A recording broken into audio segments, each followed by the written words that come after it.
Hello everyone. Welcome to a new thrilling story. I hope you enjoy it. Please like and subscribe for more videos. I did not write this story. It was written by Deathly Jazz Hands 55. Please go and support them. No face. No identity. No thoughts. No body. No will. No sentience. That was his existence, dangling in a void above a bright light, taunting him as he swung in the airless vacuum.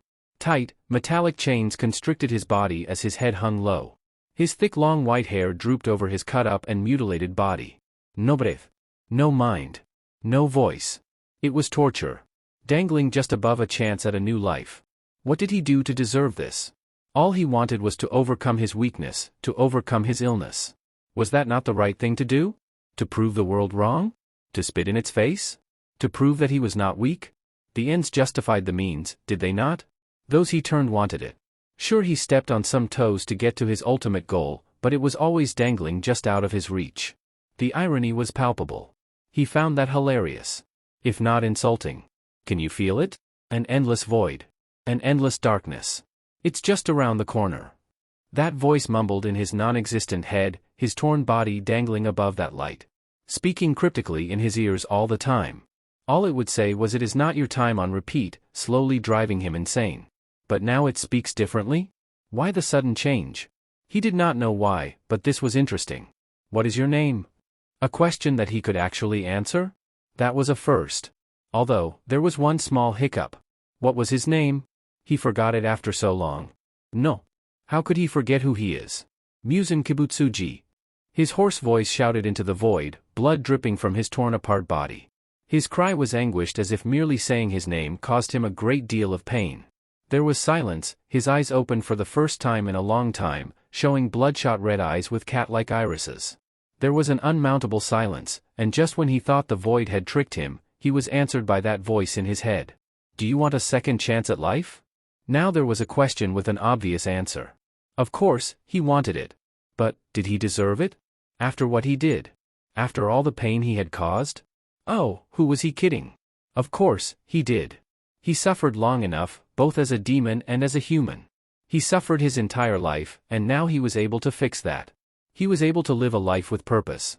Getting reborn was something that he wanted, no, needed. Ygalles. He rasped, coughing as the voice in his head went silent. It took a few moments for it to respond, but it did not speak.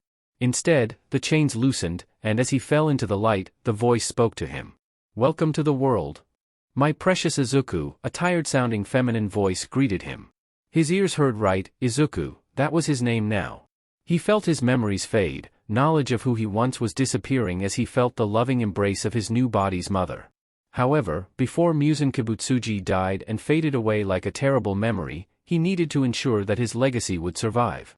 He noticed that this body felt wrong, and so he quickly removed a pinky toe joint out of instinct with the last remaining bits of his body modification powers. He didn't know why he did it, but he knew it would serve him no use. He also injected a part of his old self into this body, altering its genetic makeup ever so slightly to give him the progenitor powers that he had in his original body.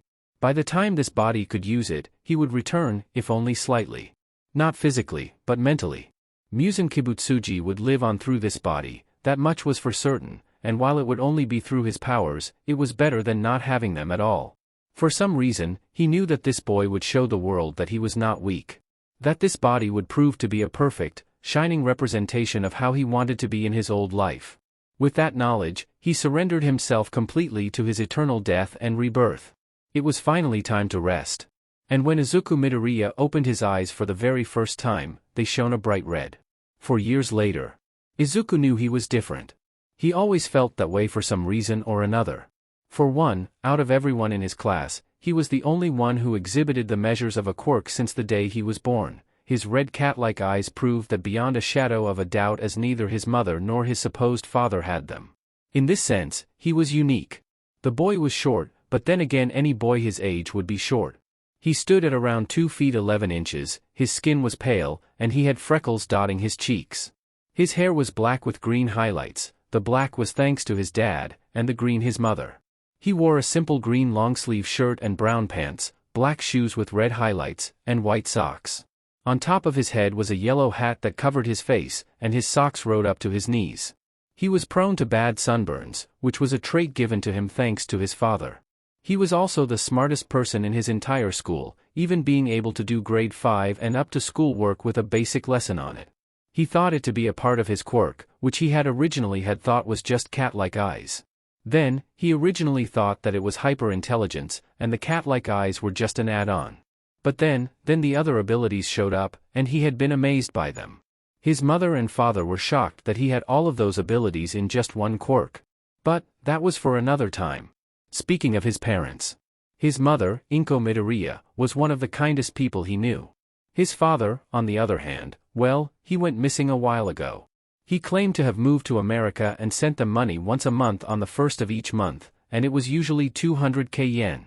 It was enough to pay the bills, get groceries, and get Izuku some new clothing, but that was about it. He had never seen his father in real life, only through family pictures or the occasional video. The man was tall, ranging around 6 feet, with matted black hair and green eyes, the same as his mom. They both had skin problems, as in the video he was complaining about how his sunburn was going to be bad. They were at a park, and the video ended shortly thereafter. And that was all he knew and saw about his dad. He seemed like a nice person, but from what his mom told him, he was a pro-hero in America known as Flashfire. His quirk was flame breath, and he could breathe flames out of his mouth. His mother was the one that told him that, and speaking of his mother, her quirk was an attraction to small things. Basically, it was a weak psychic quirk that allowed her to bring small, yet also useful objects closer to her within a small distance from her person. It was a decently useful quirk for day-to-day life, nothing more, nothing less. But then there was his quirk, which was what the doctor called a variant-type quirk. A variant-type quirk was a quirk that shared no similarities with the two quirks the parents of the child had. Someone born with this type of quirk was exceedingly rare, and only 1 out 100 children born in the world had this sort of thing. And while it was such an amazing thing, Izuku was too keen on boasting. It just wasn't in his blood. So, he simply kept it to him just having cat-like eyes, which would make him look weak in the eyes of everyone, and possibly net him a few friends.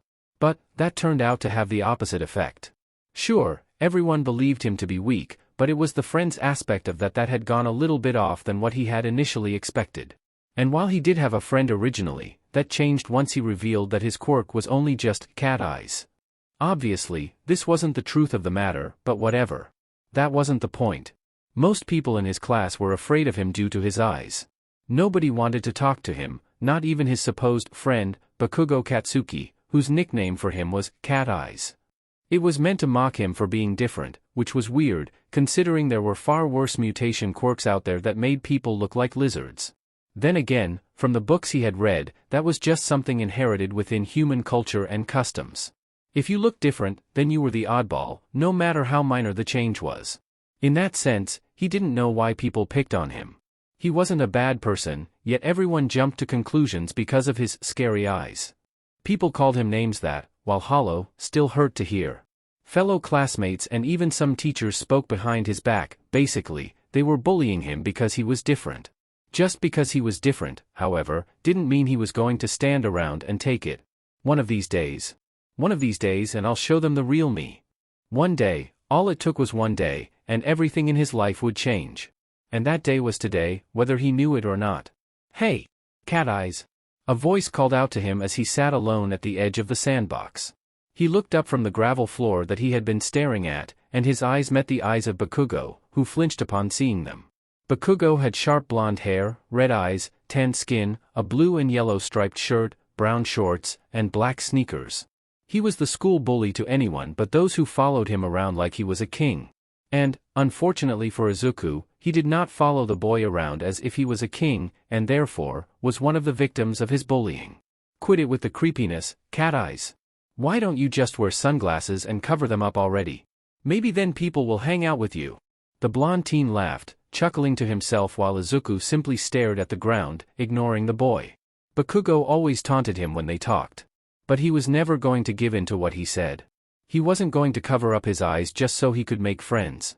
If people didn't like him for who he fully was, then they would never get to know the true him. At least, that was what his mother told him. "Leave me alone, Kaken," Izuku said, getting up from where he sat, only to be pushed into the sandbox by the blonde-haired child.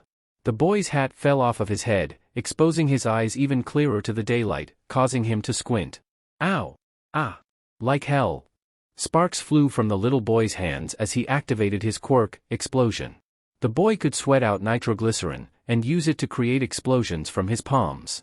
When his quirk was revealed to everyone in the class, everyone saw it to be awesome. Even Izuku thought it looked cool. Then the boy started using it on him. That was when Izuku realized that Bakugo was not his friend. Though he still called him Kaken, it was really only out of reflexive memory. A part of Izuku still wanted to be Bakugo's friend, but he knew that in all likelihood that him being Bakugo's friend most likely meant a lifetime of bootlicking. Kaken. Please. Izuku wasn't allowed to finish his sentence, as he was dragged up from the sandbox by Bakugo, who had a shit-eating grin on his face. Oi! Terio! Matsuda! Come ere! Izuku paled at the mention of those two names, in particular, seeing as he knew where this was going to end. Terio and Matsuda were two of Kaken's friends.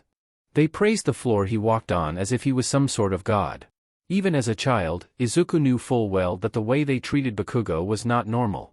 Terio was a rotund boy with no hair on his head. He had two massive bat-like wings behind his back. He wore a white tank top, black shorts, and flip-flops. Matsuda was a thin stick of a boy who had black shaggy hair that hung over his eyes, a pointed chin, and extendable fingers. He wore a black shirt, orange shorts, and black sneakers. Look, it's Cat Eyes. What a joke. What are we gonna do, Bakugo? Terio taunted, flaunting his wings as Izuku covered his eyes with his right hand. I can pick him up and drop him into the tree, the rotund boy stated as Bakugo shook his head. Nah, we did that last week, it's boring, the blonde bomber said, looking over to Matsuda. What do you got? I can tie him up with my fingers, and then you can blow him up. Matsuda said as Bakugo smirked. Yeah. Then Terio can throw him up into the tree. Great idea, Matsuda. Bakugo said, slamming his right fist into his open left palm. Doesn't that sound fun, Cat Eyes? Please, Kaken, Don. It was too late to beg, as Bakugo and his lackeys did exactly what they said they do. Matsuda tied him up, and Bakugo hit him with at least 10 consecutive explosions to the chest, arms, and face. Finally, Terio flew him up into the nearest pine tree and left him there to hang, all the while the three boys laughed at his expense. When they made sure that he wasn't going anywhere, they left him up at the top of the tree. Within the tree, Izuku balled up his left hand and grit his teeth. He mentally cursed the kids for leaving him up in the tree. No normal person could climb their way down after being pelted by explosions. However, Izuku was not a normal person. The first-degree burns on his body began to disappear, as did the bruising thereafterward. Any twisted muscles or cracked bones were also healed in the blink of an eye, and the annoyance on Izuku's face dimmed down to a calm expression. This was another aspect of his quirk that he knew about but kept secret. Outside of his insane intelligence, he also had insane levels of regeneration. No matter what hit him, he could regenerate it, at least he thought so anyway. He had yet to test out just how far his limits were, and he didn't intend to, not unless he had no other choice. He also had damage resistance, which he found out when Bakugo first blasted him with a powerful explosion to the chest that would have killed any normal person due to it being point blank, and it being uncontrolled in terms of how much power he put into the blast. It was also that day he learned about his regeneration, as the blast had left a massive third-degree burn on his chest. Now, normally, a regular person would have died from all the torment that Bakugo put on Midoriya. However, Midoriya was far from a normal person. He only let it show that his quirk were cat-like eyes and endured the bullying that Katsuki had done to him. Although, if there was one thing that baffled him, it was how Bakugo could just ignore the fact that he recovered from his torment faster than anyone else. He just assumed the boy was that dumb to not notice it right away. But that was not the point. He had let it go on for far too long. He was starting to get fed up with how he was being treated.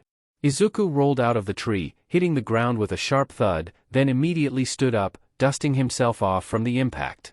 He walked over to the sandbox, grabbed his yellow school hat, then affixed it back on his head. The shade immediately covered his eyes as he rolled his neck from side to side, a basic muscle exercise to get any kinks out of it.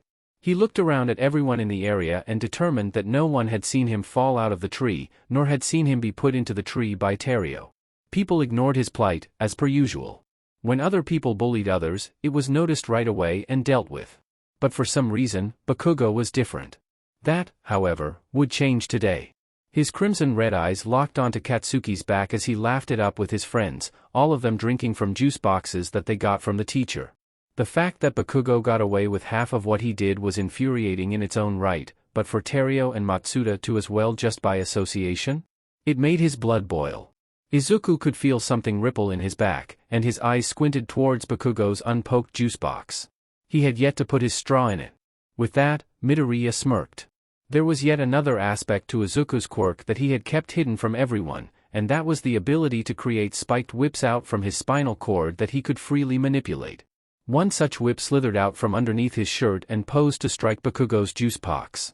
As soon as Bakugo went to put the straw in his juice box, Midoriya huffed, and the whip, faster than the human eye could see, snapped and attacked the juice box, stabbing through the box itself and slamming it into the wall, flattening it with ease as all the red juicy contents sprayed across the wall.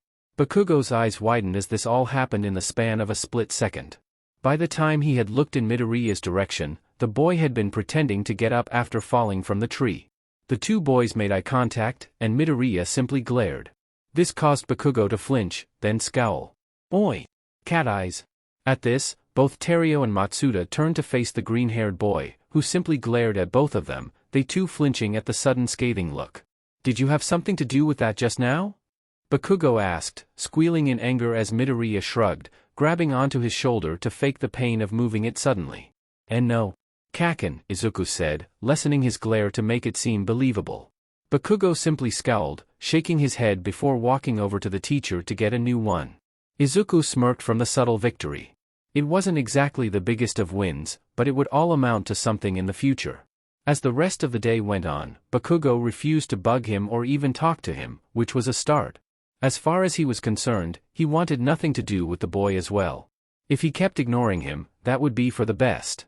Things were starting to change for the better in Izuku's eyes, and it was all thanks to concealing his quirk's abilities. So long as he made himself look weak, no one would think much of him. Truth be told, he knew that there was something more to his quirk than even he knew, and he would later find what those abilities were.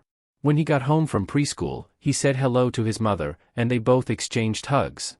The boy then immediately went to his room in his two-bedroom apartment to read some books that his mother got him.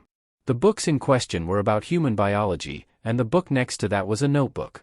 He had a few posters of All Might hanging in his room, as well as some figurines of the titular man. The number one pro-hero was someone that Izuku looked up to, though not for the same reasons as most people did. He saw All Might as a bar to surpass, as well as a guiding light for the people. It seemed like contradictory viewpoints, but in his mind, it made sense. If All Might was the pinnacle of human evolution, then why not see him as a bar to surpass? If he was the guiding light of the people, why not be the next one? In his younger years, he believed that All Might was the unstoppable hero that everyone else saw him as. But as the years went on, he noticed that All Might was slowly getting weaker. Even in his TV debuts, he was beginning to take more hits to stop bigger and worse villains. Because of this, Izuku had a feeling that All Might would not be around for long. It didn't help that his intellect allowed him to view things in such a way that they seemed slowed down. Regardless, the 4-year-old still regarded All Might as a symbol of peace, at least while he still lived and breathed. As the day began to close out, and as Izuku and his mother sat down to eat in peaceful silence, one thing floated around in the green-haired boy's mind. What will my role in this world be? Will I be the hero that everyone looks up to? Or will I be the villain that everyone fears? Izuku had yet to think of a possible career path. With All Might's strength, while being unmatched, dwindling, and with the rise of villainous activity in recent months, what would be the best course of action that Izuku could possibly take for his future? Become a hero and help those in need, but be restricted by laws, or would it be better to forego that and do whatever he damn well pleased? He looked over to his mother, who was more than aware of his hyper-intelligence, and posed her a question. "Mom, if I became a villain, would you still love me?" This nearly caused Inko to spit out her food, coughing a little as she blinked rapidly. "If you become a villain? Why would you want to do that, Izuku?" Inko asked, a little bit worried as Izuku shrugged. "I don't know.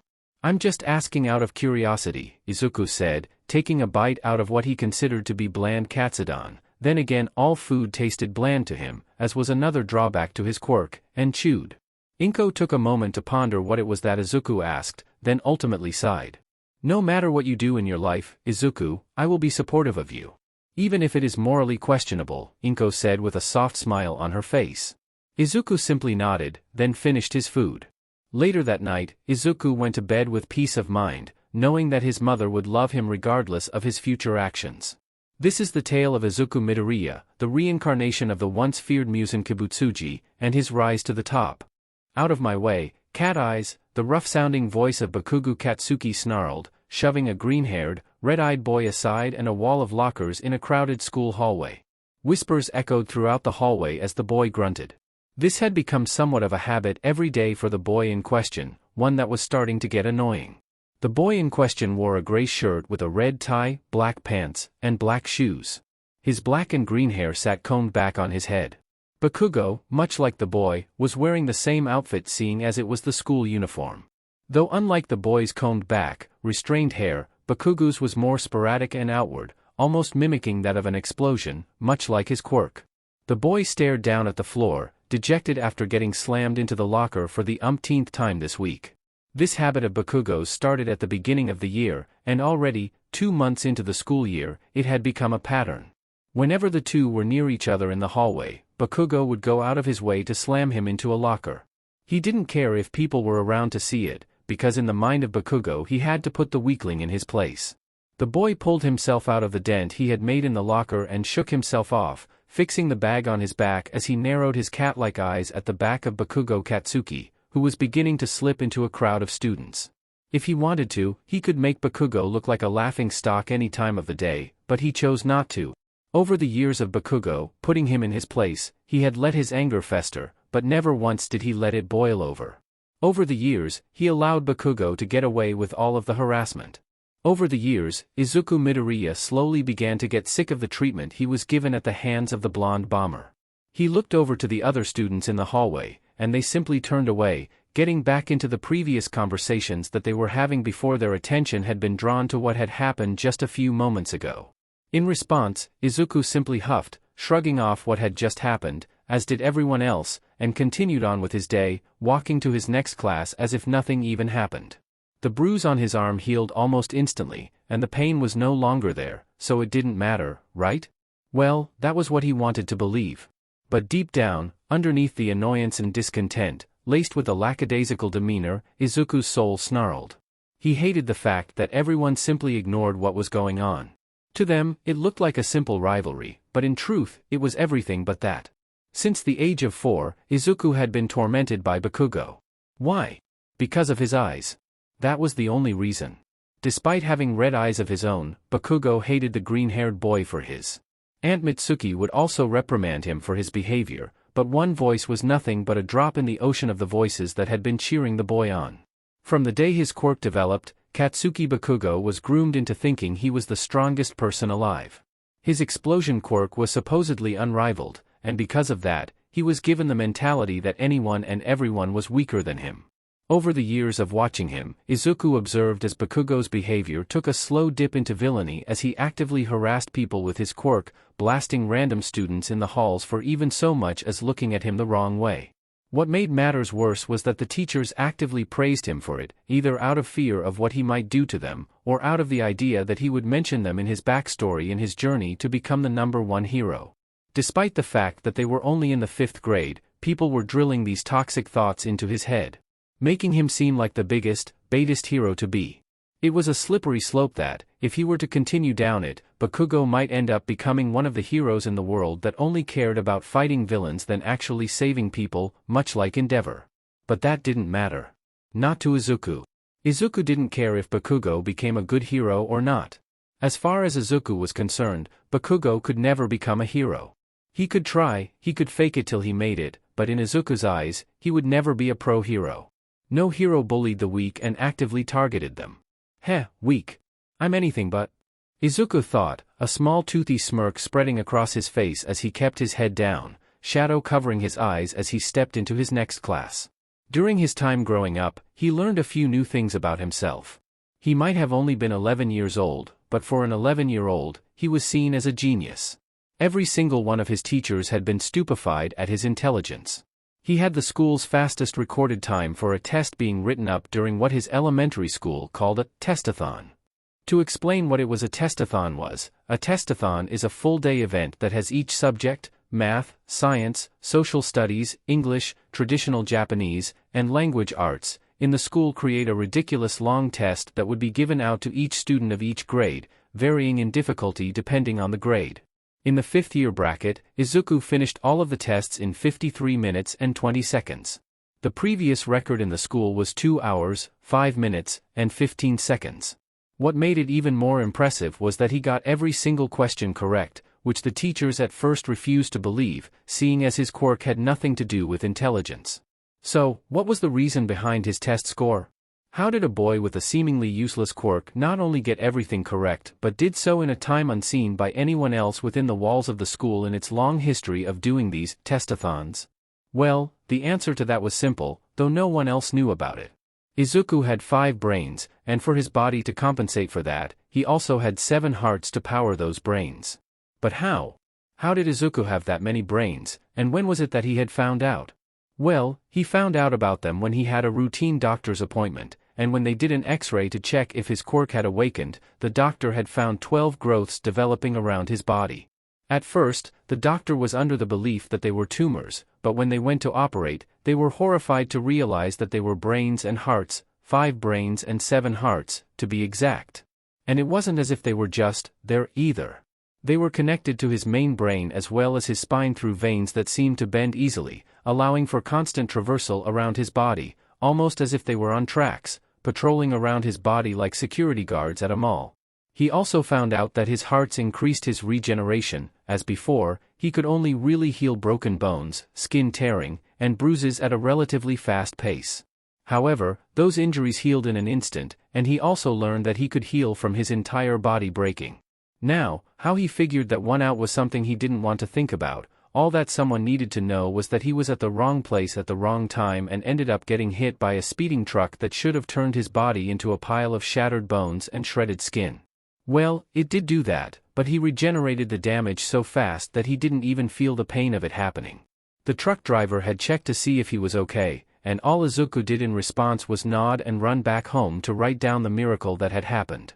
Of course, this all happened after school, so no one outside of the public saw it. Some videos showed up online, but since the videos were always of bad quality, no one at his school could recognize that it was him, which was a plus. It allowed for him to keep up his facade. As strange as it might have seemed, Izuku wanted to be seen as weak. But why? Why would he want to be seen as a weakling? If he showed off what it was he could truly do, then he would be spared from the harassment, and perhaps Bakugo would see him as a person worthy of his attention. And while yes, that was true, Izuku simply didn't want it. He didn't want to be looked at as the next best hero. He didn't want to have the same inflated ego as Bakugo. He didn't want the endless praise. He was happy to be seen as a weakling, and he was happy to be, mostly, off of Bakugo's radar. He didn't need to be told that he was strong to believe it. As he sat down in his chair at the back of the class, he listened to yet another boring lesson that he could have cared less about, and waited for the day to end. He had things he wanted to do after school, and he had someone waiting for him. Someone who would be rather annoyed if he had been late. A black cat sat patiently outside of an elementary school. It licked its paw and then rubbed behind its ear, pacing around in circles. Its slit irises scooped out the area, and when its eyes saw a small canary land on the ground from a tree, it jumped, pouncing on the bird before clamping its jaws down on its neck, killing it. The cat meowed, pawing at the now dead bird before prancing off. The cat stretched out its back before transforming into a person, wearing the female version of the school's uniform, the same gray shirt and red tie, though with a black skirt and black stockings instead of pants. The person had a popped collar and red slip-on shoes. Their hair was long, covering one of her yellow slit eyes. She swiped her tongue over her fangs and teeth, cleaning them of the blood that stained her teeth from that bird she had attacked and killed in her cat form. Atop of her head, her cat eyes twitched as she scratched behind them, then proceeded to pat down her skirt from whatever grime she got on it. Naya, that was easy. Now, where is he? The girl said, leaning against the wall just by the school's front entrance. This was Natsumi Nakime, and she was a 5th year at Tsuguki Private Elementary School. She had snuck out of class a few minutes early to meet a certain someone at the front of the school, just like she did every day, patiently waiting for the boy in question to drag himself out of class.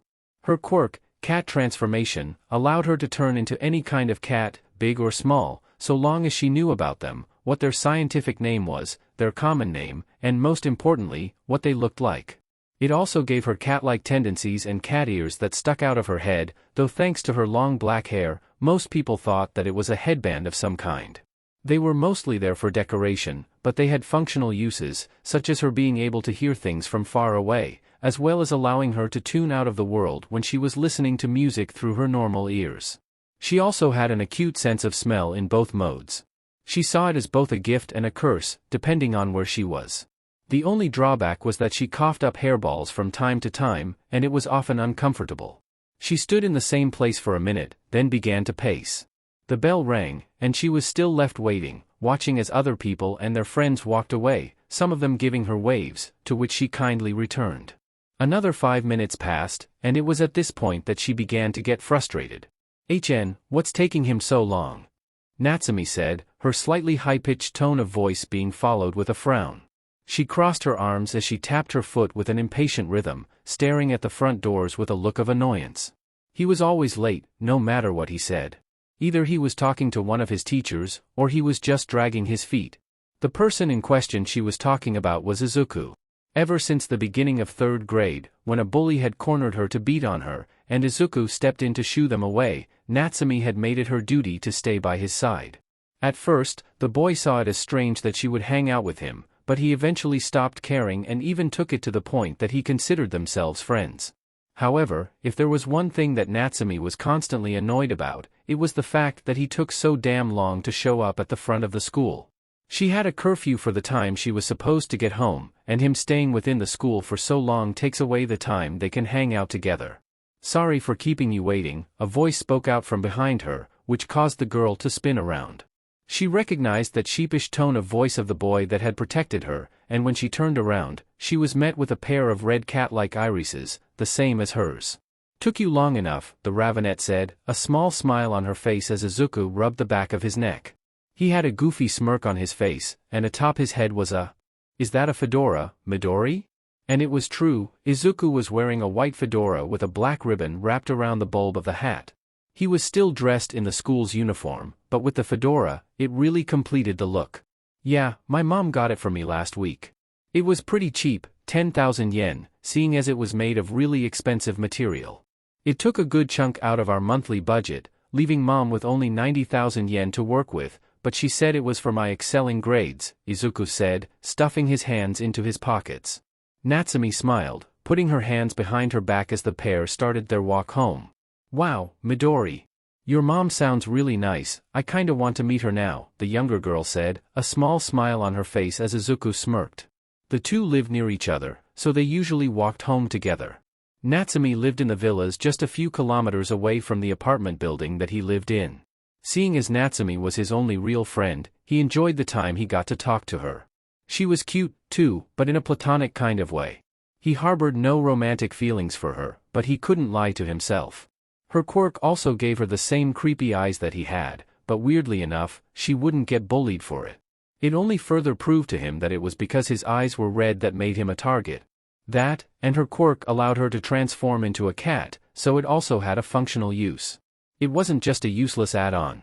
"So, are you free this weekend?" Natsumi asked as Izuku shrugged, looking at his phone. He flipped through the calendar app on his phone and sighed.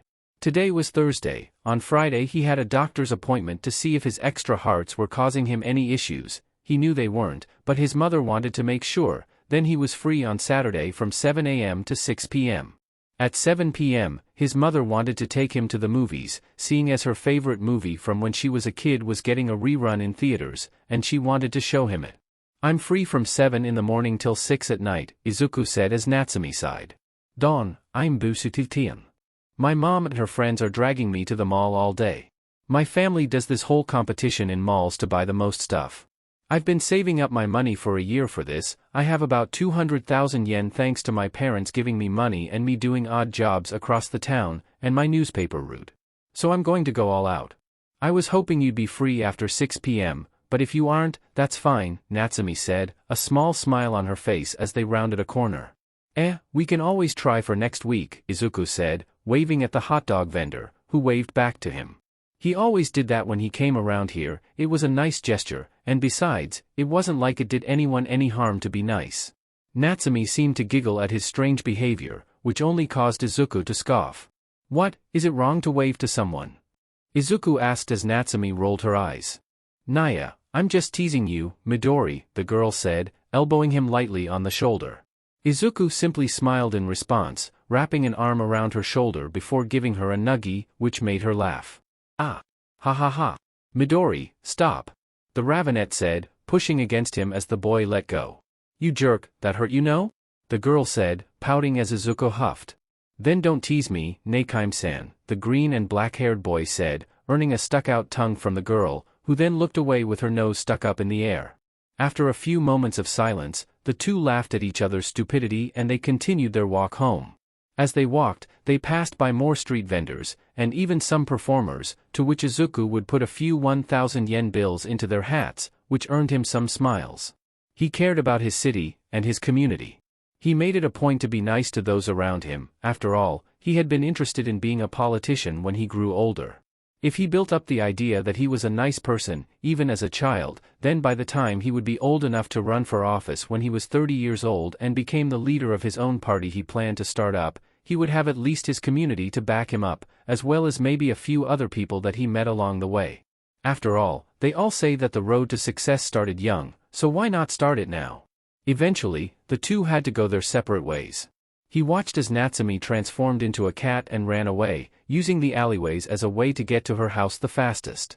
Izuku stepped inside the building he called home and made his way to the top floor. When he entered his apartment, he was met with his mother watching TV, still wearing the business suit that she always wore to her 9-to-5 job, that being a black tuxedo top and a black office skirt with black leggings and black high heels. In Izuku's opinion, he believed that his mother rocked the outfit. Izuku had suggested for her to get a job, as the money that his father sent them wasn't enough to live a proper life. So, she took up a job at a call center.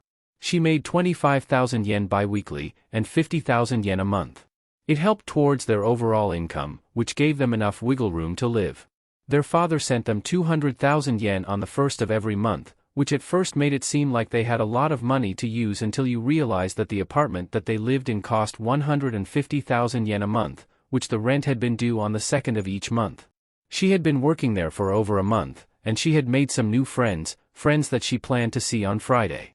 It gave him the house to himself until 8 p.m. tomorrow, which meant he had some time to do some extra studying for that English quiz he had on Monday. Good evening, mother, Izuku said, sitting beside her.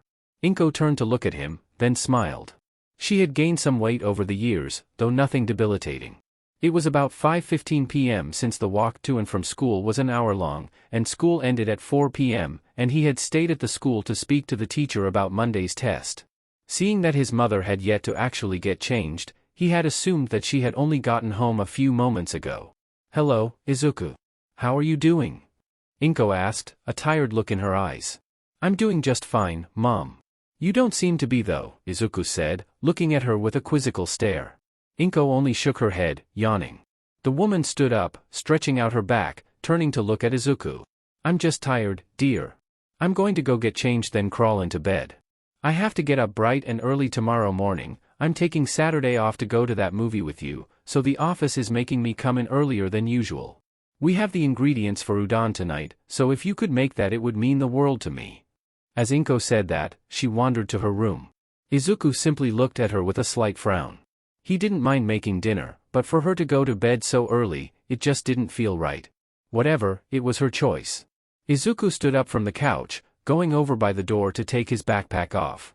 He rummaged around it and brought out the material he wanted to study for the test, sat back down on his couch, placed all the papers and notes down on the coffee table, then got to work. He didn't need to, obviously, but he still did anyway. English wasn't his best subject, and even if he could get the questions right, he was interested in the language and was intrigued by the challenge. That, and if he wanted to be a politician, he would need to learn as many languages as possible. On top of that, while he was studying, he had his bone whips do all the cooking in the kitchen. The bone whip sent him signals, telling him what it was they were doing, so he could multitask without having to keep his eyes off of his studying. After all, education was the most important thing in the world for a growing boy such as himself. His quirk had been extremely useful, and so long as he kept using it at home and only at home, no one would have to know just how powerful he really was. But little did he know that watching from one of the windows of his house, a black cat with yellow eyes stared with rapt attention as he used his true power. The cat dared not move until it had been satisfied with what it saw. When it made its way back down from the top floor of the apartment, the cat sprinted to its home, with only one thought in its head. Midori, why have you been lying to me all this time? Your quirk is more than just your eyes. And remember, students, you have a test on Monday, so make sure you study really hard for it. It will count towards your final mark, so if you want to enter junior high, you have to get a good mark on the test. Otherwise, have a great weekend. Mr. Tsukenki, one of the fifth-year teachers, spoke out to the entire class as the day came to an end. Everyone stood up from their desks and paired up with their friends, chatting about what they were going to do after school and over the weekend. Some of them used their quirks to pack everything away, while others simply left with all their stuff pre-packed up. Izuku, for his part, was finishing up writing the notes on the board, a small smile on his face as he did so. The day was pretty good, Bakugo's bullying notwithstanding. Though that was not why he was smiling. No, he had another reason to smile. Last night was interesting, to say the least. Let it be known that Izuku, as much as he would like to think so, was not a good cook. He tried to be, but he wasn't. No matter how hard he tried to learn to be a good cook, it just wasn't possible.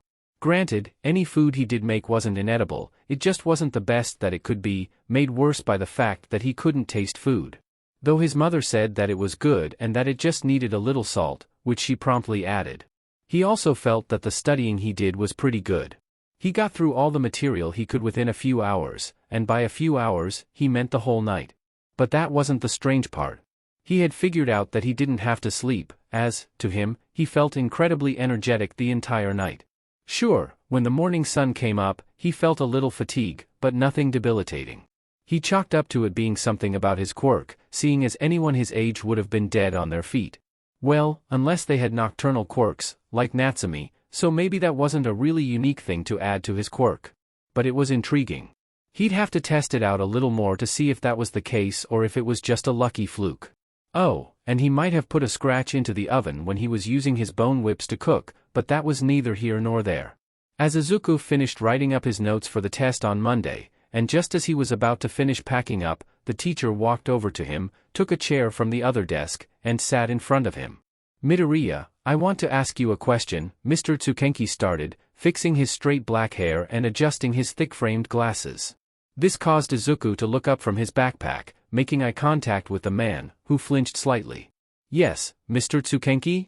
Izuku asked, fixing his collar and tie as he did so. The man sighed, crossing his arms as he did so. There was a brief stint of silence between the two, a quizzical expression on the man's face as if he was trying to figure out his own question, before promptly speaking a moment after his face changed to a more neutral expression. I already know you are going to ace this test, seeing as you've aced every test so far without fail, and without even a singular wrong question. Even in the courses you're struggling with you ace most things, but I digress. Basically, what I'm saying is that I'm giving you the option to skip out on the test this Monday, and if you do, I'll give you a 100/100. Of course, you can still come in, and I'll still give you the 100/100 marking. I just thought I would approach you so you don't waste your time tomorrow, Mr. Tsukenki said, earning a raised eyebrow from Izuku. They say there's a first for everything, but this was different. Mr. Tsukenki was known district-wide to be the most strict teacher, period, so for him to just do that, it was rare. Are you sure, Mr. Tsukenki? What if the other teachers see me wandering the hallways during class time? Izuku asked as the man smiled. I will tell them what you'll be up to on Monday. But, I want to ask you to do something for me.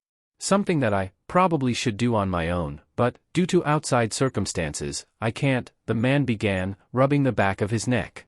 Oh, geez, why am I even approaching a student about this, crap, whatever. Look, my son, Satoru, he's been having trouble fitting in. So, at lunchtime, if you and Nakime-san could please hang out with him for a couple of days, and try and form a friendship with him, I'd be greatly appreciative. He's quirkless, and I really don't want him to become a statistic. I've tried everything in my power to make him feel at home here, but the people around him just keep. I get it, Mr. Tsukenki, I understand, Midoriya interrupted, a giant, toothy smile on his face. I'll help you, Mr. Tsukenki. I know what it's like to be bullied, but I can only imagine it being worse for Satoru-kun due to his quirklessness. So I'll help him, okay? Izuku said, causing the man to tear up. For a split second, the man hugged him, thanking him repeatedly, only to snap out of it and realize what it was he was doing, clearing his throat and rubbing at his eyes. Ahem, okay, that never happened. Thank you, Midoriya, you're now dismissed, Mr. Tsukenki said, getting up from the chair and walking away as fast as he possibly could out of the classroom. Izuku chuckled, shaking his head as he finished putting his stuff away. Izuku wasn't kidding when he said he'd help out Mr. Tsuneki's son. He couldn't help but agree with the man. He hated the idea of someone taking their own life. In Izuku's mind, suicide was a scourge that could never be fully prevented. However, just because it could never be fully prevented didn't mean he couldn't help someone who was, by what Mr. Tsuneki had described, going down that path. The loss of human life always hit the boy differently, he could predict it coming a mile away. He didn't know why that was the case, but he chalked it up to it being a potential passive ability that his quirk had. Something he had planned to bring up at his doctor's appointment, along with the advanced healing factor and bone whips. Besides, it was about time he had updated his quirk registry. As he walked the halls of the school, he could see at least 5 to 10 different people dealing with some sort of mental health struggle.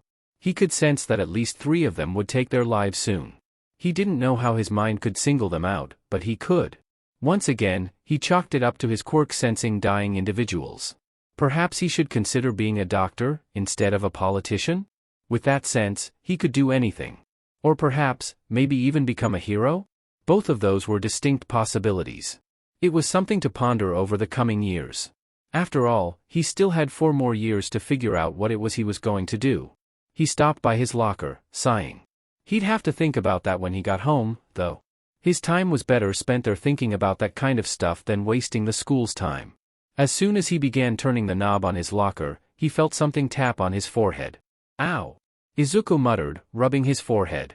Before he could do or say anything, he felt something wrap around his waist, causing him to go wide-eyed, and for a head to prop itself on his shoulder.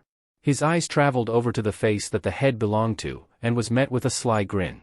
"Hey Naya there Midori," Natsumi said as Izuku stumbled back, nearly bumping into someone in the hall, muttering a sorry as the other student looked at him with an annoyed face, then left with their friend, a snicker coming from one of the other students in the hall.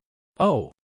Hey there, Nakeim-san," Izuku began, the black-haired girl helping the boy up, a small yet cheeky smile on her face as she did so. Izuku dusted himself off, returning to his locker, doing his combination before opening it and retrieving his coat along with his fedora. He had a coat because it was raining this morning, and he didn't want to get sick because he got too wet. He slipped the coat on over top of his uniform shirt and then turned to look at Natsumi. "So, how was your day?" The cat girl sighed as Izuku closed his locker and clamped the lock shut. Same old, same old. Mrs. Takaim kept ranting about the MLA again. "Honestly, Midori, I'm convinced at least a quarter of the staff are a bunch of MLA sympathizers," Natsumi droned, walking alongside Izuku with her arms behind her head. Izuku couldn't help but agree. He had noticed that there were times when his gym teacher, Atoka Torosama, would go on and on about how only those with strong agility quirks should be allowed to join the track and field due to their predisposed usefulness in that area. He had thought about joining the track and field team at one point, but quickly changed his mind when he found out that Mr. Torosama was the one leading it. He heard from some of the girls on the girls' track and field team that he was also a bit of a perv, and informed Natsumi about it, seeing as she also had an interest in joining the track team. The keyword there being, had. "Yeah, I can see that," Izuku said, a small frown on his face. "I thought that the MLA was defunct though, weren't they? Ever since their leader ended their own life to become a martyr, back when the quirk boom occurred, they went into hiding, right?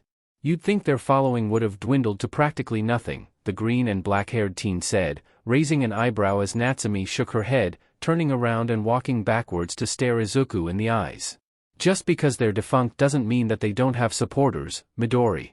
My stepfather being a key example of that," the Ravenet said, causing the girl to transform back into a cat to dodge out of the way of someone.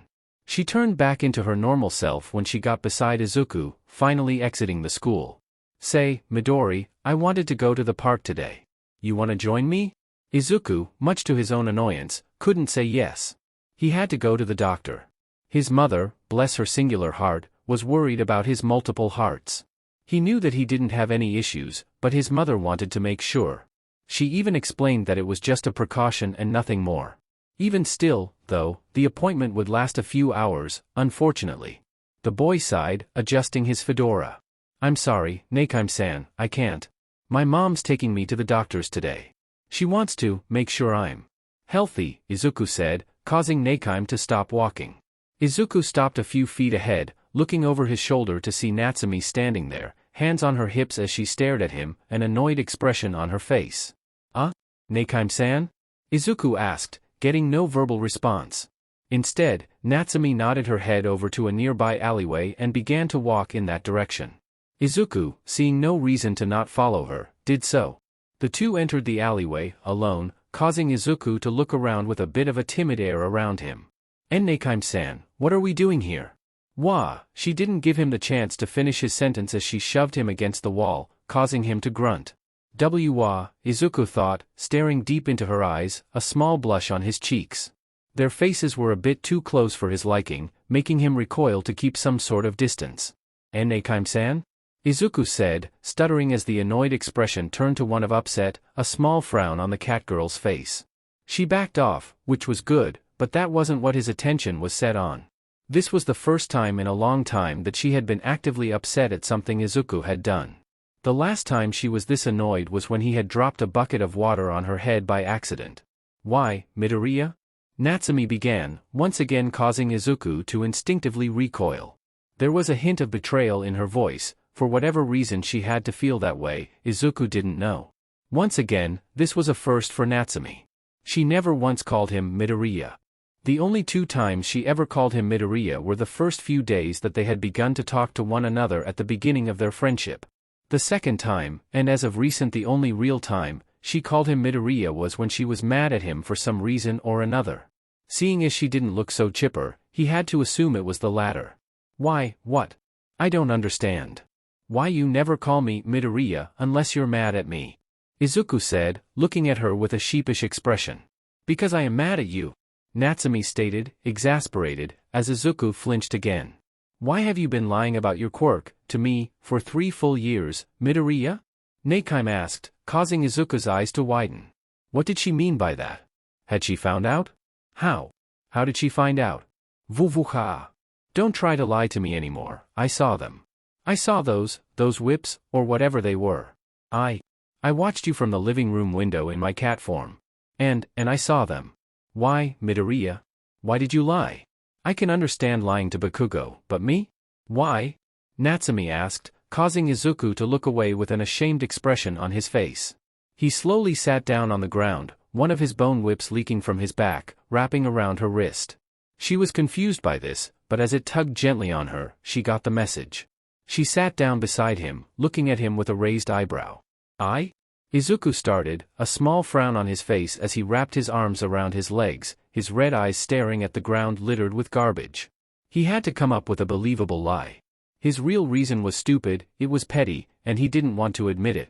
He just wanted to humiliate Bakugo, but only when he pushed things too far. So far, Bakugo had yet to do that, but it was getting to that point. However, now was not the time.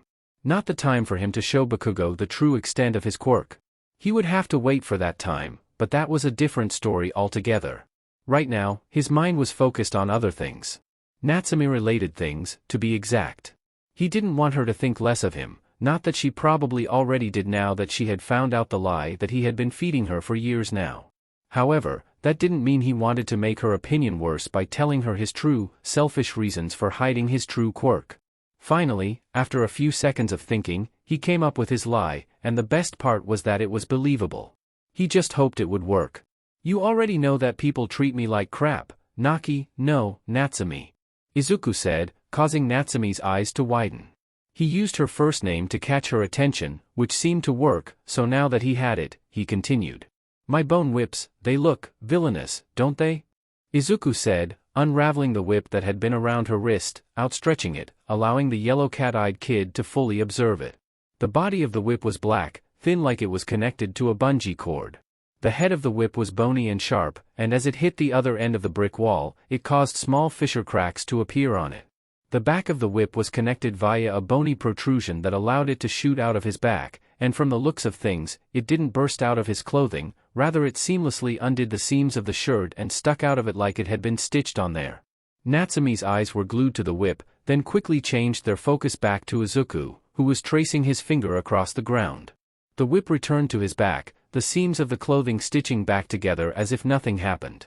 If someone who didn't know me, unlike yourself, saw that. He chuckled, half-heartedly, looking up to the sky. They would think me a monster. A demon. A villain. Do you think my ridicule is bad now? Because if you do, then I hate to say it, but I think it would only get worse. I only hid it from you because I thought that you would be afraid of me, that you would be scared of me. That I'd lose my only friend. That last part, Izuku wasn't lying about. Sure, the rest was a fib, though in some respects he believed his own lie, a deep subconscious fear that he might have been right about it himself, that people would see him as a villain if they saw his true quirk. The people of his school already feared him and ridiculed him because of his eyes. What would they think of him if they found out his quirk was more than just that? What if they thought it was evil? His whips were deadly, that much he knew, but what about the other things? The regeneration? Should I show her that, as well? Izuku thought, biting his lower lip. No, she's already seen enough. I think she gets the point. Izuku concluded, sighing. I know it sounds stupid, but that's why I never told you. I thought that I'd scare you away, that you'd hate me, or fear me, just like everyone else does. The only person who knows the fullest extent of my quirk is my mother, my father, and my doctor.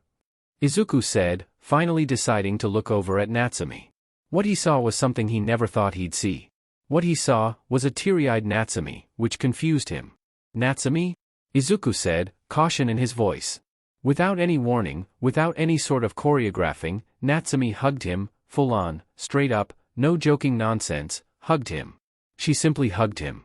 And she was crying, too, which was even more confusing. Natsume, what's wrong? Izuku said, slowly wrapping his arms around the now sobbing Natsume. He still didn't know why she was crying as she was. She had no reason to, right? So why cry? I don't get it, why are you crying? You dummy. She began, choking back a sob. Do you really think that I would stop being friends with you just because of some stupid ropes with points? Natsume said, pulling back, looking away, and for a split second, he could see regret in her eyes. I didn't know you had such little faith in me, Midori. Now it was Izuku's turn to be astonished. What on earth was she on about? Little faith. Izuku mulled over his thoughts, his eyes darting from side to side. Trying to think of something to respond with. Little faith? I don't, though. I was scared at what you'd think. Izuku said, no longer holding back his own tears as they fell freely from his cheeks. I didn't want to lose my only friend because she might think of me as a scary villain, okay? Is that so hard to understand? Izuku snapped, causing Natsume to recoil. Izuku looked away, realizing he messed up. He took a subconscious step back, looking at the fright in her eyes, just as he feared. She thinks I'm scary. I was right? Izuku thought, wiping away the tears in his eyes and on his cheeks. He looked down at the floor and made up his mind right then and there. I'm going to go, I'm sorry. Izuku stated, running out of the alleyway, leaving behind a confused, scared, and upset Natsume. For a split second, she stood there, dumbfounded. Small droplets of water began to fall from the sky. It was going to rain soon. She couldn't be out in the rain, otherwise, she'd catch a cold, so she had to hurry up and follow him so that she could apologize. She chased after the boy, exiting the alleyway and followed him through a crowd of people, the small droplets of rain getting faster, her time slowly running out. Once she got close, she attempted to reach out to him. Wait. Midori, the black-haired, yellow-eyed girl called out, reaching out to him, just barely missing the back of his collar. Several whips came out of his back, stabbing into the ground as he jumped up, high atop one of a building nearby, vanishing out of sight. But Natsume was not one to easily give up. She transformed into her usual black cat disguise. She jumped on top of a fire hydrant, then jumped up to a street light, then to a roof just a foot away from that, trying to scan out the area, only to find nothing. He was gone, out of her sight. As she transformed into her human form, atop one of the many rooftops of Muzutafu City, the rain began to fall down faster. As it did, some of the water trailed down on her face, mixing in with the tears that began to free fall down her cheeks. Midoriya. But he didn't hear her. Wherever he ran off to, it was far enough away from him to not hear her. She broke down crying, falling to her knees on the rooftop. Her screaming of his name turned into sobs. In the back of her mind, she truly believed that she lost a friend that day, and because of that, it made her crying worse. A few passers-by found her atop the roof and called a hero to get her down, thinking she was going to take her own life. All the while this happened, she could only think about Izuku and what she had said to make him react like that. Stupid, stupid Midori, why? What was it I said? I just want to know. But her question would go unanswered, and the rain poured down harder. The doctor's appointment went the way that Izuku thought it would. All clear. There was no need to worry about any illnesses from the extra organs, no future risk of harm, nothing of the sort. In short, it was a waste of time. Although, he supposed that his mother had every right to be worried about it. Children, or humans for that matter, weren't supposed to have multiple hearts or brains, not even those with mutation quirks. Well, his quirk was considered a variant type, so maybe he was different. Though, the doctor did say that it was strange and abnormal, even for variant type quirks. He was booked for another appointment in 3 weeks so that they could run more tests on him to see what it was that caused the extra organs. In the back of his mind, he wondered why he was going to have another doctor's appointment. He even asked his mother, but she was silent the whole way back home. The look on her face spoke volumes, though. Inko didn't look worried, but rather, she looked conflicted. There were times during the ride that she would look back at him in the car seat with a questioning gaze, then look back at the road. Izuku paid no mind to it, though he was a bit nervous. He remembered when he got hit by that truck that she had cried a river of tears. Whether that was hyperbole or not is up to those who interpret it. She knew of his regeneration, she knew of his bone whips. She knew everything that he knew about himself. The only thing she hadn't known up until today was his extra organs. The car parked just outside of their apartment building, and as they entered and began their walk up the stairs, he noticed how she looked back at him a few times before then smiling at him. Truth be told, Izuku was worried about his mother. She worked herself to the bone day after day, and he constantly kept her worried about him. As they entered their apartment, Inko took off her light brown coat and shoes, as did Izuku. Walking past the entrance and into the living room, Inko sat down on the couch and sighed. "Izuku, can we talk?" the brunette asked, causing the younger of the two to look back at her. His red eyes looked her over, noticing the visible worry on her face. There was a bit of hesitance, but he eventually caved, walking over to the opposite couch and sitting in front of her. Yes, mother? Is there something bothering you?" Izuku asked, raising an eyebrow as his mother frowned. She was silent for a moment. To Inko, learning that her son had multiple brains and hearts hit her like a truck. To her, it was as if the world went to static. That wasn't normal. It wasn't human.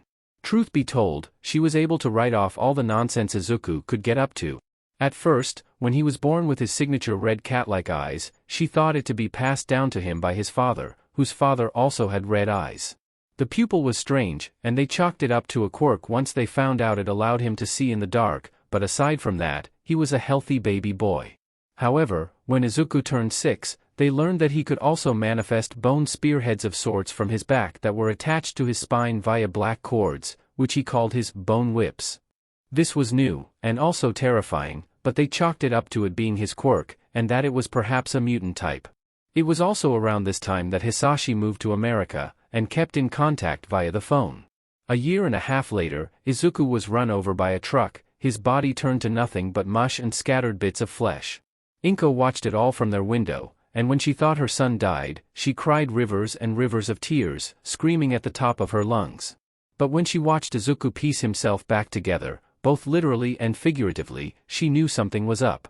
No one, and she meant no one, could survive something like that. Not even All Might would be able to survive that. And yet, her son did. Her baby boy survived practically dying, walked to the house dazed and confused, had a bath, then went to help with making supper afterward that night, which had been his favorite, katsudon. At that point, she gave up thinking that her son was human. There was no earthly way that her son, that her Izuku, was human in any capacity, mainly because humans didn't just come back from crap like that. Upon taking him to the quirk doctor, his quirk was labeled a variant type, and then the two were sent on their way. Normally, Inko would be happy to know that her son was unique. But this was different. Her son was more than just unique. It was clear from the get-go that her son was some sort of monster. Of course, she'd never see him that way. Izuku was still her son, but now she needed to talk to Izuku. She needed to know just what he thought about everything going on around him. Well, no, Izuku. Nothing's bothering me, it's just… Inko began as she let out a soft sigh. Izuku, baby. What do you think is going on with you? Tell me, honestly, Inko asked, which only seemed to confuse the green-haired boy. I don't think I quite understand, Mom. What do you mean? Izuku responded to her question with a question of his own, something that made Inko bite her lower lip. How was she supposed to explain herself? To be fair, she had no real idea what was going through her son's head right now. He must have been tired. The doctor did do a bunch of tests, and he no doubt wanted to just go lay on his bed. But at the same time, it was her job as his mother to make sure he was okay, or at the very least understood what he was exactly. Maybe he already knew he was human? Maybe he just thought he was more special than everyone else? It was possible, but at the same time Izuku never really showed anyone his true abilities. Even his best friend Natsumi didn't know anything about his whips, or his regeneration for that matter. In fact, Inko was pretty sure that she was the only one in the know about Izuku's quirk. Well, for starters, Inko began, humming in thought. The doctor's appointment. Your extra organs, to be precise. Do you think that it's a side effect of your quirk, or something more? Inko asked, making Izuku recoil slightly. I did find that a bit unnatural. I knew I had them for a while, but… Izuku replied, leaning back into the couch cushions. Mom, are you trying to tell me that I'm not human? Izuku asked, which only made Inko feel like she had been just punched in the gut. She tried to reply to him, but the smile on his face spoke volumes about what he thought about it. It's okay, Mom. To be honest, I always thought I was a bit different from everyone else. I mean, me not being human answers a lot of things that I can do, such as me surviving getting hit by that truck all those years ago, Izuku joked, letting out a content sigh before standing up from the couch. Inko felt a sharp pang in the corners of her eyes, watching as Izuku left the living room, seemingly unfazed by his own words. The sound of his bedroom door closing was enough to make Inko begin to weep. She wasn't upset at the fact that Izuku most likely already knew that he wasn't human, but the look in his eyes, that look of sadness, was enough to tell Inko how he really felt. Something happened at some point to break her son's heart, and he wasn't telling her. Granted, he had no reason to, and granted the boy was only 11 years old, but to see that look in his eyes gave her more than enough reason to want to cry. And so, she wept. Sunday was bland and boring, just like always. Nothing ever happened on Sunday, but that was mainly because her stepfather would make it so. Natsumi always hated her stepfather, and would never give him a chance simply because she wasn't her father. That, and he always spouted MLA propaganda that made her feel weak and incompetent. And so, seeing as her stepfather would never let her go outside on Sundays, she made it a point to do so every single Sunday just to get his reaction. But this Sunday was different. It was different because she felt like she royally screwed up. Midori was her friend, her best friend at that, and because of that Natsumi felt like she had messed up big time. Back in that alleyway, she had said something she shouldn't have and it spooked him. Not only that, but he had been ignoring her phone calls, which only made her feel worse. All she was trying to do was apologize, and he wasn't willing to talk to her about it. She knew boys could be stubborn, but this was utterly ridiculous. Well, it's only been 2 days, things will be different at school. But that thought was drowned out by the sea of other thoughts that told her it was pointless, that making up to him would be impossible. It didn't help that one of her favorite songs, Forget Me Too, was playing. Well, it was normally one of her favorites, but right now it was doing nothing more than making her feel worse. Currently, Natsumi was laying on her bedroom floor, staring up at her ceiling fan, frowning as the song played on low volume off of her phone, which sat on her white dresser that had been covered in cat stickers. She parted her black hair out of her eyes as she sat up, her black crop top crumpling at the back before she pulled down on it, fixing the issue. As she stood up, her blue jeans loosened around her waist, which she had to pull up in order to prevent them from falling down. Snaking the black leather belt off of her cat-themed double-sized bed and putting it through the loops, doing up the belt buckle and tightening said belt so it did more than just look like an accessory, she walked out of her room and yawned. It was the middle of the afternoon, and she had nothing to do. She could hear the sounds of pots and pans clanging in the kitchen, meaning her mother was making lunch for everyone again. Her father was reading a newspaper in the living room, probably. She wasn't bothered enough to check, and nor did she care. Now, don't get the Ravenet wrong, she wasn't normally this gloomy, and she hated every last second of it, but when one's mind was being bogged down by depressive thoughts, one tended to be a bit gloomy. I could sneak out, but if I get caught, then that would be bad for me, wouldn't it? Natsumi thought, glancing over her shoulder. Screw it, what's the worst that could happen? Natsumi thought with a smirk, running back upstairs to escape through her upstairs window. As she ran up the stairs, she heard a commanding voice coming from the living room that made her roll her eyes. Natsumi. You better not be planning to leave the house. The voice of her stepfather shouted, earning a groan from the ravenette. No, I'm not. Natsumi replied with a shout, and after a defeated grumble coming from the living room, Natsumi smirked. When she first started sneaking out, he would take away her phone for a week, and then a month. Hell, he even used his deep pockets quirk to hide it in a vacuum space so she couldn't take it, but when he found out that she didn't care about her phone, he simply gave up and didn't do much to stop her. The worst thing he did was yell at her, but he never raised a hand to her. Mainly because if he did, her mother would probably transform into a bear and maul him to death. It was where she got her quirk from. Her mother could transform into a polar bear on command and have full control over herself while in it. The only drawback was that she was albino, meaning she had no color in her hair, her eyes, and her skin was paler than the bottom of a baby. Her birth father had a cat ear quirk, which somehow influenced her quirk enough to allow her to transform into any type of cat so long as she knew about it. Don't ask her how that worked, because even she didn't know. As she entered her room and closed the door behind her, she walked up to her bedroom window, opened it, and slipped out as she transformed into her preferred black cat form. Prancing atop the fence gate and hopping down, she ran as fast as she can down the sidewalk, the wind blowing through her fur. As Natsumi ran, she felt her fears and worries wash away. Why did I think that Midori would never forgive me? Of course, he would.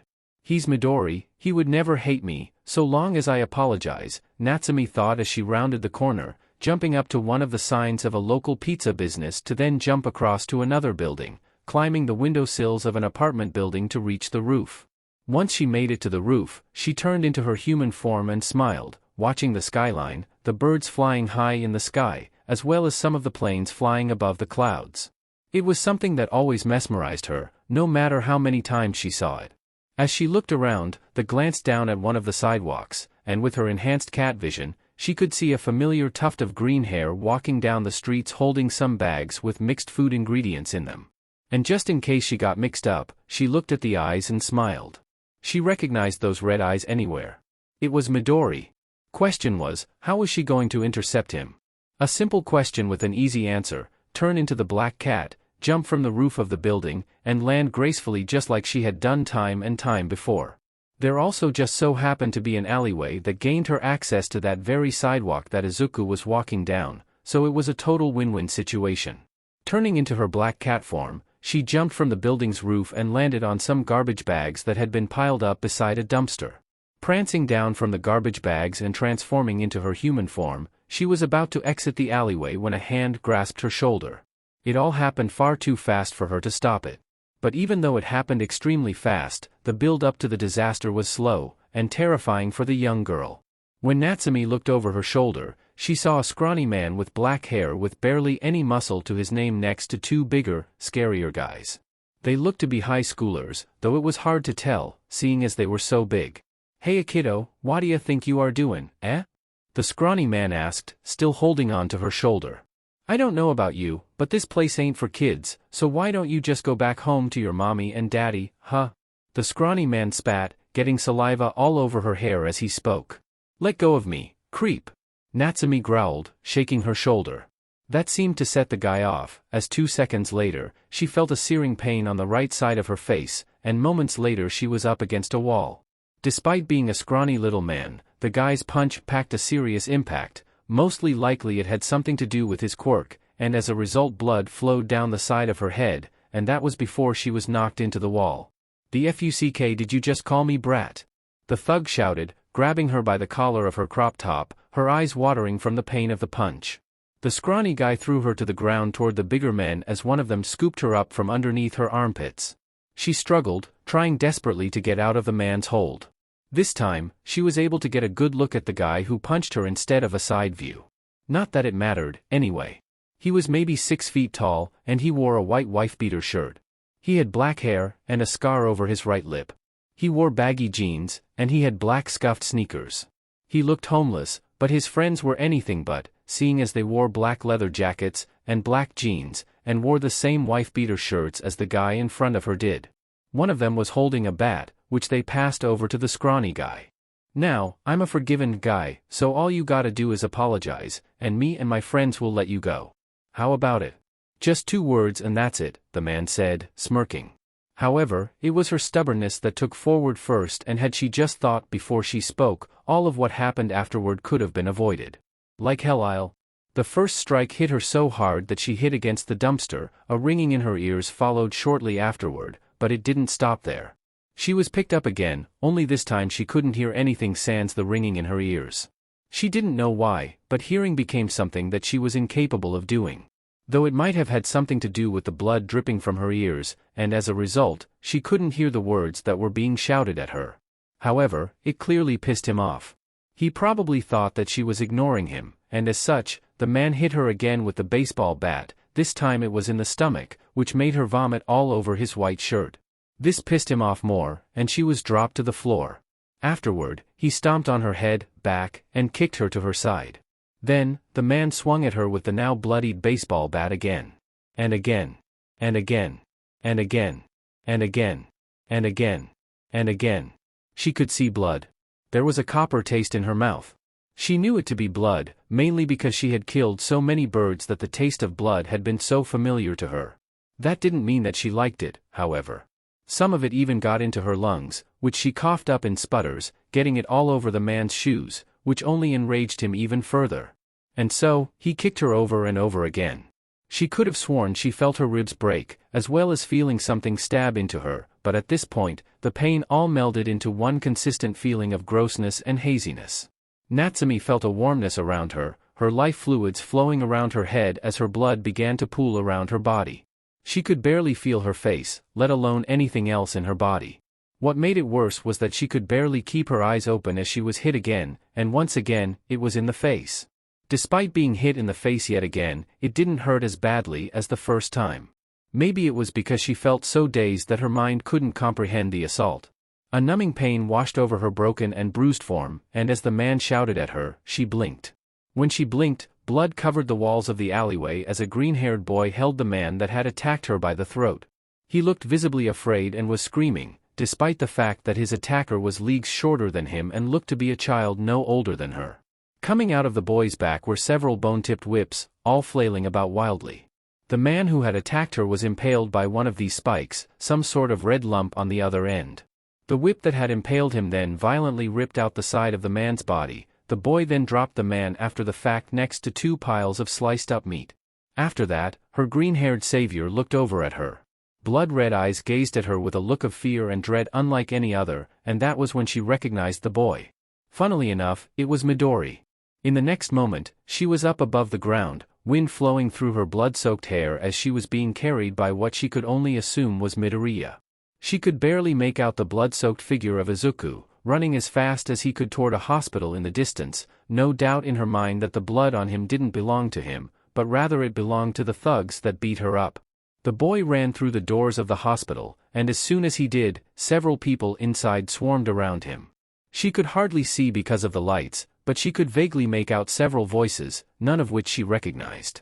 She looked up at Midori, his crying, pained eyes being more than enough to make her want to cry, yet it hurt so badly when she did. Her body hurt. She felt so tired. It was weird, because she didn't want to sleep, yet she was tired. Natsumi could feel herself being put down on something hard and uncomfortable, but even then, she felt the urge to just go limp, to close her eyes, because at least then she wouldn't be in so much agonizing pain. And she did just that. It was supposed to be a good day. Izuku was ready and raring to face the day like he usually did. His mother had still been worried about him, but he said that he would be fine. He was originally going to wear his fedora but decided against it. He didn't need to use his powers that day, nor did he want to get any looks for wearing any outdated clothing, so he chose against it. That, and the sun was nothing more than a vague nuisance to him. It wasn't like it hurt him or anything outside of the occasional sunburn. The most it did was weaken the strength of his bone whips. Well, actually, he didn't know what else about him the sun weakened, but it did make him feel slightly weak, but that was beside the point. Seeing as he was going out that day, his mother asked him to pick up some groceries for dinner tonight. Normally, she wouldn't allow it, but now that she knew the truth about him, and by extension himself coming to terms that he was, in fact, not human, she was okay, if not reluctant, with letting him go pick up the ingredients. She planned on having teriyaki with a side of ramen, but she had forgotten to pick up the ingredients for it. Normally Izuku would have been annoyed, but today he wasn't. In fact, he felt oddly happy about leaving the house when compared to yesterday, when he had been a bit grumpy and upset. Which, to be fair, had everything to do with what Natsumi said to him on Friday. Izuku knew that Natsumi wasn't allowed out of the house on Sundays, yet she always found a way to anyway. If he saw her roaming the streets, he decided that he was going to apologize for blowing up in her face and running away. After all, she was still his friend, and it would remain that way forever. They were as thick as thieves, and he wasn't going to let some quarrel over secrets break their tight-knit bond. Or at least, that would have been the case, had he heard Natsumi scream at the top of her lungs from a nearby alleyway close to the store he had gone to. While he ran there, he saw two heroes casually talking to one another, almost as if they had completely ignored the scream for help. Already that was something that got on his nerves, but then he turned the corner and bore witness to something he wished he didn't. And now, he had the image of his friend beaten and bloodied, all thanks to three thugs who thought themselves to be tough. Oh, they were tough all right. They must have thought themselves kings of the world. They were so tough for beating on a poor elementary school student who did nothing wrong. It was funny because the look on their faces when he sliced the two big guys to bits made what happened next all the more better. He remembered their blood coating his skin, drenching his clothes, and yet he didn't care. At that moment, he felt like a wild animal, an untamed king of the jungle in a land full of gazelle, all for him to slaughter and devour. The smell of the blood in the air made something in his brain flip like a switch. At that moment, he had lost all control over whatever had been keeping his inner beast at bay. Some may call that cliché, but he would call it natural. Some would call what he had done to those thugs barbaric, but yet again he didn't care. Why would he? They were nothing but weak, pathetic gazelle in his hunting grounds. Not only that, but they hurt his friend. No, they beat on her till she was black and blue, drenched in blood and barely clinging to life. And for what reason? Well, he didn't know. It didn't matter what she did, because the brutality she faced was not worth the crime. If she really did something wrong, then it should have been reported to the cops or the local heroes instead of her getting turned into a bloody pulp. He knew what he did was wrong. He knew it made him no different from them. But by the gods did it feel natural. Izuku snapped, and no longer was Izuku.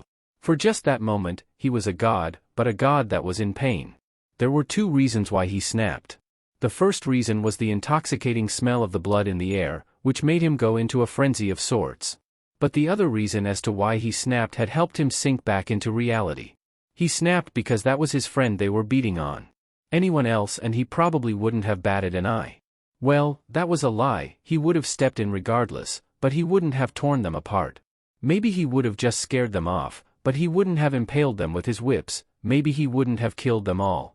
And that was when reality had caved in, and his mind went back from being crazed, to being the same 11-year-old boy he had been not just 2 seconds ago. He didn't live in a reality where he was the king of all the lands, but rather, he lived in the real world. He lived in a reality where he committed first-degree murder 3 times in a second. Normally, that would bother him. Hell, it would bother anyone if they realized that they committed a grievous crime such as that. But Izuku didn't feel bothered. He didn't feel remorse for his actions. After all, they were bad guys. They most likely did this before, and they were most likely going to continue if they weren't dealt with right then and there. So he did the heroes who were ignoring the issue a favor and did their job for them. The confusion and fear on the face of the one who was holding the bat when he looked behind himself to see his big burly friends quite literally fall apart at the seams made it all the better. And then, he killed the scrawny guy. The one who held the murder weapon that killed his friend, because that was what happened. She died just before entering the operating room, and he got to see the doctors slow down and stop moving. He got to see their defeated faces when they realized she had passed. Then, not even 2 minutes later, before he could grieve for the death of his best friend, the same heroes that had been talking to themselves by the lip of the alleyway had grabbed him and dragged him away, telling him how he was in a metric crapload of trouble. That sent him over the edge, but he didn't lash out. He knew that if he did it would have made him look like a villain in front of everyone, who had actually been yelling at the heroes to let him go. Of course, they didn't, and he was put into a police car and driven off to the nearby police station. He kept silent while in the car, all the while he practically fumed at being dragged away to the police station. He thought back to those two heroes who dragged him into the police car. He thought back to their faces, the smiles as if they had done a good job. But he knew that they didn't. If anything, they failed. Which only served him to get angrier, and for more questions to generate in his mind. Why the hell didn't the heroes hear Natsumi scream for help, yet he did? Did they ignore it? Did they know about what was happening? If they did, why didn't they step in? Why didn't they help her? Why did they let a little kid who looked no older than 11 rush in and do their job for them? He knew they saw him because they watched him run toward the sound. One of them even rolled their eyes and joked with the other, who laughed. They thought he didn't see them, but he did, and it only fueled his anger even more. And that led him to now, where he sat in an interrogation room at the local police station, two police officers to his left and right while he sat in front of another police officer, who looked none too pleased with him, but kept up a happy-go-lucky facade in some vain attempt to show that he wasn't mad at him, despite the fact that he clearly was. Izuku Midoriya. That's your name, right? The officer in front of him asked him, but he paid no mind to his words. All he did was nod, to which the officer sighed. Well, my name is Officer Tsujikuni. Normally, I would say it's a pleasure to meet you, but you're in deep trouble, kiddo, Officer Tsujikuni continued, a small frown on his face as he brushed his black bangs out of his auburn-colored eyes. Tsujikuni was a slim-looking man with a light tan color to his skin, dressed in a blue police uniform. He had his police cap off and on the table, as well as several photographs which had been from the security cameras in the alleyway. The pictures showed him impaling the man that killed Natsumi, and the other two showed the two men behind the scrawny guy falling apart like a bunch of Jenga blocks, as well as a snapshot of one of his bone whips exiting the frame. Now, I don't think I need to tell you that killing people is a bad thing. From what your school said, you seem to be well beyond the intelligence level of a normal child. So that means you knew what it was you were doing was bad, Officer Tsujikuni said, pushing the photographs over to Izuku, who had his wrists chained to the top of the table with cork-disabling cuffs. The green-haired boy couldn't reach them, nor could he get a look at them, even though he knew exactly what was on them. He tried reaching out for the pictures with his fingers, but he couldn't even so much as grip the ends of one of them. Oh, my bad, I didn't slide them close enough, sorry about that. Here, let me help, the officer said, pushing the photos just that much closer so that he could grab them. Once he gave them a single glance, Izuku frowned before looking back up at the officer. I don't see the issue here, officer, Izuku commented dryly, glancing up at the man with his blood-red eyes. I did the right thing, so why am I here? The green-haired boy questioned, earning a frown from the officer in front of him. You don't know why you're here? I know why you're here, but I would like to hear your reasoning first, the officer began, a slight tinge of sarcasm in his voice as he continued. Well, do explain, Mr. Midoriya. Tell me why you think committing first-degree murder, 3 times on the same day at the same hour, in the same minute, is excusable? Officer Tsujikuni replied with the same level of dryness that Izuku replied to him. They were in the process of beating and killing my friend, Izuku responded through grit teeth, a vein appearing on his forehead through sheer anger. So I only did what I thought was right. I stopped them from hurting her. Is that a bad thing? Izuku quipped, earning a sigh from the officer in front of him, and a chortle from one of the officers to his sides. So you think yourself to be some heroic vigilante then, huh? The officer to his right quipped, scoffing before muttering something about kids these days, letting out a dry sigh before continuing. Heroes are the ones who deal with scum like them, so. Then tell me why the heroes I saw on my way to the hospital, who were conveniently right outside of the alleyway where my friend had screamed for help, didn't rush in to do just that. Izuku interrupted, snapping a glare at the officer that spoke up. It's a city, kiddo, perhaps they didn't hear her over the sounds of the afternoon traffic. Officer Tsujikuni replied for the stunned officer, only earning a scowl from Izuku. There was a distant rage in his eyes, one that didn't look so easily quelled. In Izuku's eyes, he did nothing wrong, even though his actions were considered wrong by the law. As far as he was concerned, he was in the right for ridding the world of 3 pieces of trash that killed his friend. What else was he supposed to do? Stand around and do nothing? If that was the case, did that mean the heroes were in the right? This man, this police officer, was trying to tell him that it should have been left to the heroes, the same heroes who didn't so much as bat an eye at a kid running down the street with a blood-soaked girl in his arms, the same heroes that were just outside of the alleyway where the attack occurred, yeah. No, he wasn't going to accept that as what he was supposed to do. I don't buy that, Izuku spat, earning a disappointed sigh from Officer Tsujikuni. He placed his police cap back over his head, straightened himself out, and glared at Izuku, switching from whatever charade he had been using to his true self, something that Izuku already saw due to the look he had in his eyes from the moment he sat down in front of him. The officer slammed the table with a balled fist, trying to spook Izuku, who didn't even flinch but rather raised an eyebrow at his action. Listen here, brat. What you did was wrong. You murdered 3 people, and now you're trying to find an excuse to get your record cleared. Just because you're a kid doesn't mean that we can't treat you like an adult for what you did. You're a criminal. Hell, some might even call you a villain for what you did. Murder, for any reason, is still murder and is still a crime. The term an eye for an eye doesn't work in the real world. So either you snap out of whatever funk you're in and confess to your wrongdoing so we can speed up the process and get your ass in a prison cell where you belong, then I can go home, and... His rant was stopped by one of Izuku's bone whips stabbing into the table just in front of his face, a few centimeters away from breaking the skin on his nose, making the officer's eyes go wide. The 2 officers snapped to attention and drew out their batons to hit the irate Izuku, only to have their batons stabbed and pinned to the wall thanks to 2 other bone whips forming from his back. All of this happened in the blink of an eye, far faster than the officers could react to, and faster than anything they would have expected coming from an 11-year-old kid who hadn't even hit puberty yet. And what was even more puzzling was that the quirk-disabling cuffs, the things that should have prevented Izuku from doing that, didn't shock him like they were supposed to. All they did was glow the neon blue that they normally did. They didn't turn red in reaction to his quirk activating. They were supposed to suppress quirks, yet this pair wasn't doing its job. I'm sorry, officer. But you lost me after you called me a villain, Izuku snarled, breaking the cuffs with a flex of his arms, something he didn't even realize he did, which only seemed to make the officer flinch. Retracting his bone whips, he stood up from the chair and glared daggers at the officer, who returned the glare in full. Lost you? What in these 4 simple words, you committed a crime, doesn't spell that out to you? I thought you were supposed to be super smart or something. Officer Tsujikuni snapped, glaring daggers at the boy, who simply stared at him with an annoyed expression. Oh, I see, you think you did a good thing because you killed a couple of thugs. Ah, I see, well, you're still misguided, the officer relented, shaking his head. Heroes don't kill, period.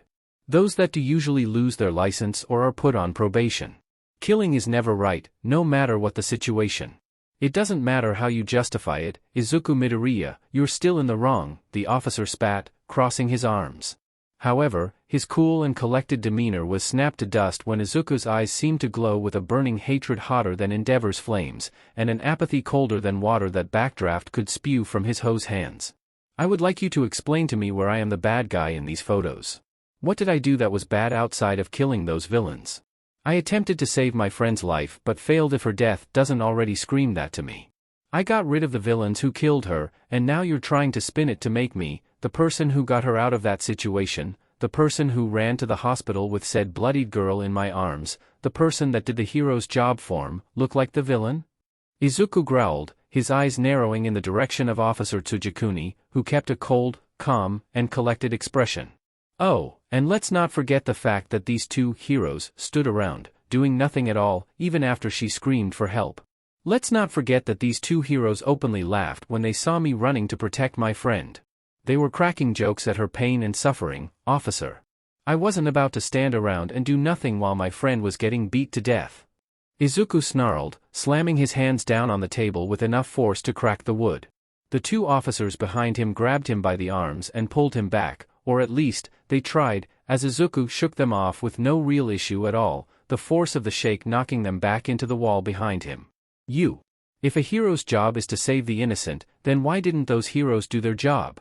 It wasn't as if they were 2 blocks away from the crime scene, they were standing just outside of the corner store by the alleyway, Izuku interrupted, dusting off his shoulders as the 2 officers that had been slammed into the walls slowly got up from the impact, staring at Izuku as if he was some sort of monster. It doesn't matter what excuse you come up with to justify. I'm not making an excuse, I'm stating the facts, Izuku once again interrupted. The only thing you're telling me is that me doing a hero's job is me committing a crime. If I had a hero license, and if I was a bit older, do you want to know what would have happened, officer? Izuku asked, tilting his head to the left, yet keeping his desolate expression. I would have been slapped on the wrist, told that what I did was bad for PR, the public would be outraged for a week, and then they would forget. A key example is what happened with Dunebuster 2 weeks ago, where he had killed a villain, the media blew up, and then they forgot about it a week later. He was never charged with murder. He was never arrested and scolded. All that happened to him was that his PR took a bit of a hit, and he was knocked down a couple of ranks on the leaderboard, going from number 84 to number 91 on the top 100 billboards. Izuku began as he shook his head, turning towards the door of the interrogation room. The only thing separating me and Dunebuster is that I'm a kid, I don't have a license, and I have the intelligence and the knowledge that not even a hero would have. Yes, I broke the law, but so do heroes on the daily, and the only thing they get is a slap on the wrist. If the laws are supposed to protect the civilians, then why the hell are you using them against me? If you're so desperate to punish me, I'll spend the night in the holding cell, you can put that stupid charge on my record, and I'll leave the next morning.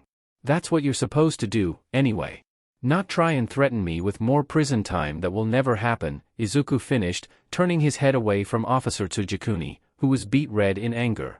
And yet, despite the things the officer wanted to say to Izuku, despite him being a kid, the boy was right. Well, sort of. He wasn't completely right. The only thing he was wrong about was the whole laws being used against him thing. Everything else, however, he was correct about. He was the officer that had given the proverbial slap on the wrist to Dunebuster, so he knew more than anyone else that he was right. Although, at least now he could add assaulting an officer to that stack of crimes, seeing as he did throw the other officers into the wall, accident or not. Was it petty?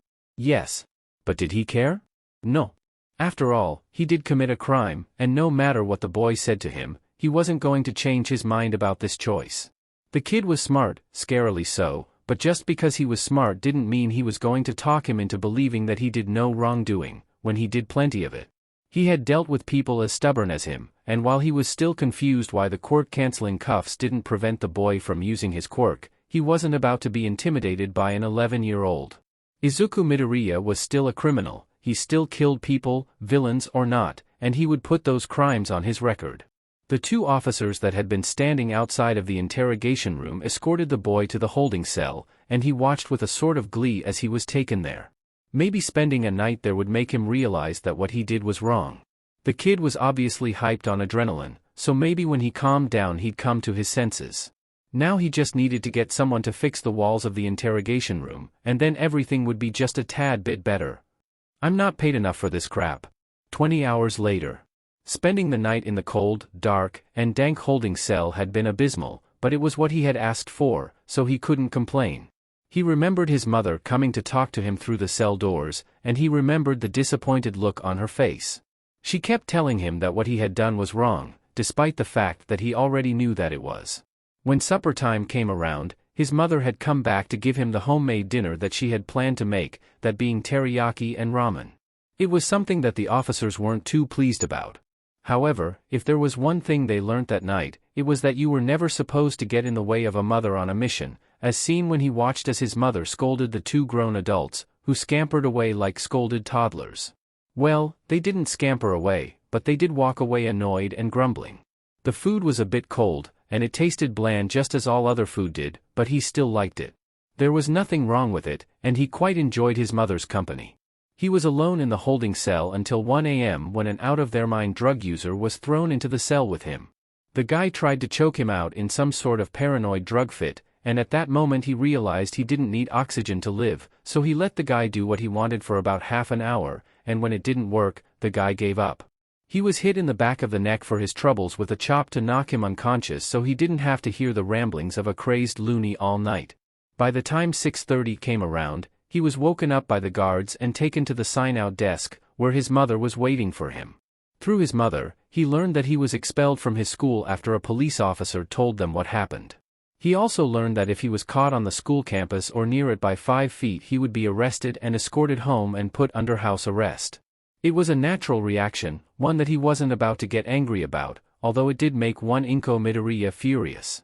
Unfortunately, there was nothing that could be done about it, and so they had to resort to finding a new school, something that Izuku wasn't against. Although it did dishearten him slightly, seeing as he did plan to help that quirkless kid when he got back. Although now, that seemed like it would never happen thanks to his actions. The one plus side, however, was that he wouldn't have to deal with Katsuki Bakugo every day.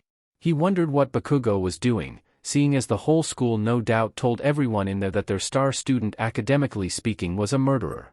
Now that he thought about it, the blonde bomber was probably fuming and demanding answers. Bakugo may not have liked him, and while he probably wouldn't be doing it out of wanting to defend his name, rather with some sort of ass-backwards logic, or something along the lines of, if Cat Eyes killed someone that must mean he's somehow stronger than me, but he's not, and therefore that's not possible, or something to that effect. He couldn't help but feel a tinge of pride knowing that Bakugo was upset over something that he was being told that he had done. Regardless of whatever reason Bakugo might have had, he felt a little prideful knowing that his school bully was demanding the truth, even though it was the truth, but that was neither here nor there. When he got home, his mother had to go to work immediately after the fact. However, before she left, she said that as his punishment for what he had done and for making her worry about him, he had to clean the whole apartment without the use of his bone whips. Izuku didn't want to test out what would happen if she found out if he did, so he did as he was asked, and cleaned the house from top to bottom. He cleaned up every speck of dust, scrubbed away any and all stains, did all the dishes twice over, cleaned the kitchen, cleaned the bathrooms, swept, vacuumed, and mopped the floors, and wiped down the TV screen and windows with screen cleaner and Windex respectfully. He even went the extra mile and polished the wooden coffee table and dusted the couches. When his mother came home, the house literally glistened, which resulted in Inko nearly fainting. It was safe to say that Inko was more than impressed with her son's work, and he was rewarded with Katsudon for a week. Also, during his little cleaning run, where his mother would normally sweat buckets doing it due to the physical labor she endured doing it, Izuku realized that he didn't sweat or get tired through physical labor, something he told his mom about. Of course, she didn't buy it and laughed it off by saying that cleaning was only difficult for her due to her weight. Maybe she was right, he would have to find out if he truly did get fatigued later on. However, if there was one thing that Izuku came away with after his whole experience, it was that his view on heroes shifted. Sure, he still idolized All Might, and maybe Endeavor if not only because he was strong and took out a large majority of villains on the regular, but for his stoic and fiery attitude. However, the ones like the heroes that ignored Natsume's cries for help, the ones that were by all means in it for the money, the ones that were hiding behind the veneer of being a hero so they could get away with a load of things, whether it be rumors or not. Those were the heroes that he grew an ire for. And seeing as there were plenty of those around, all he'd have to do would be to snoop around some online forums and find out just who they really were. After all, a majority of heroes' real names were known to the public. All he'd have to do was do some digging, and he could begin to write down a list of names to track down. Now that he thought about it, what he was about to do sounded like something Stain would do, the infamous hero killer. He couldn't help but say he felt at least a little bit inspired. But unlike Stain, at least he was doing some sort of research. At least he wasn't doing it out of some sort of blind anger towards heroes at large. He might not want to be a hero, but he did want to be one thing, and that was a cleanser of society. And it would all start with those two heroes that ignored Natsume's cries for help. Once he found out who they were, he was going to use them as a little experiment to see just what he could do with his quirk.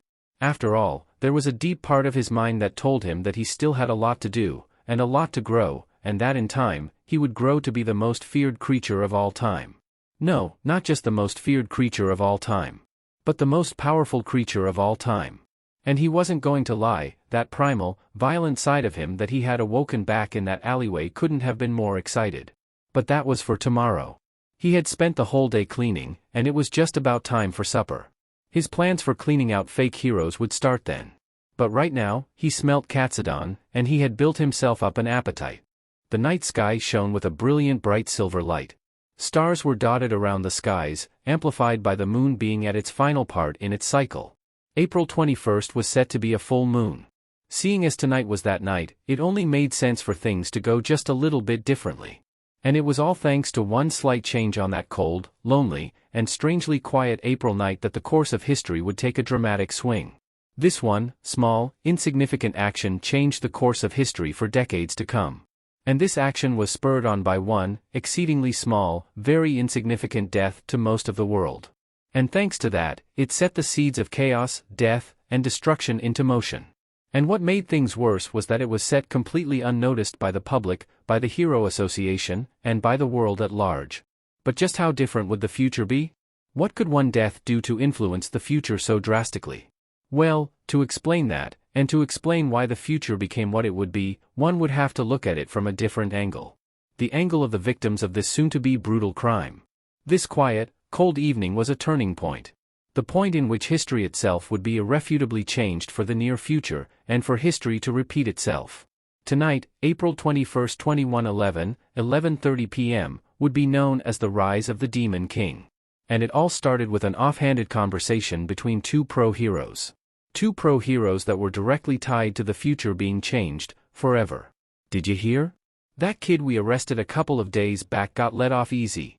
Altitude, a pro-hero known for his daring flight-based rescues, spoke to another hero off to his left as he dusted off his red latex suit fitted with several wing-based motifs on his shoulders, waist, and ankles.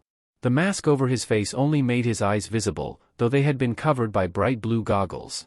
The hero beside him wore a similar costume, though it was a blue latex suit that had been fitted with wind-based motifs in the same places that Altitude had them. He also wore a similar mask to Altitude, though instead of bright blue goggles, he had dark red goggles. A shame. I mean, he was a kid though, can't really blame him too much, right? He got scared and killed those thugs with his quirk, whatever it might have been. He was playing hero. Then he took a bite of something bigger than he could chew.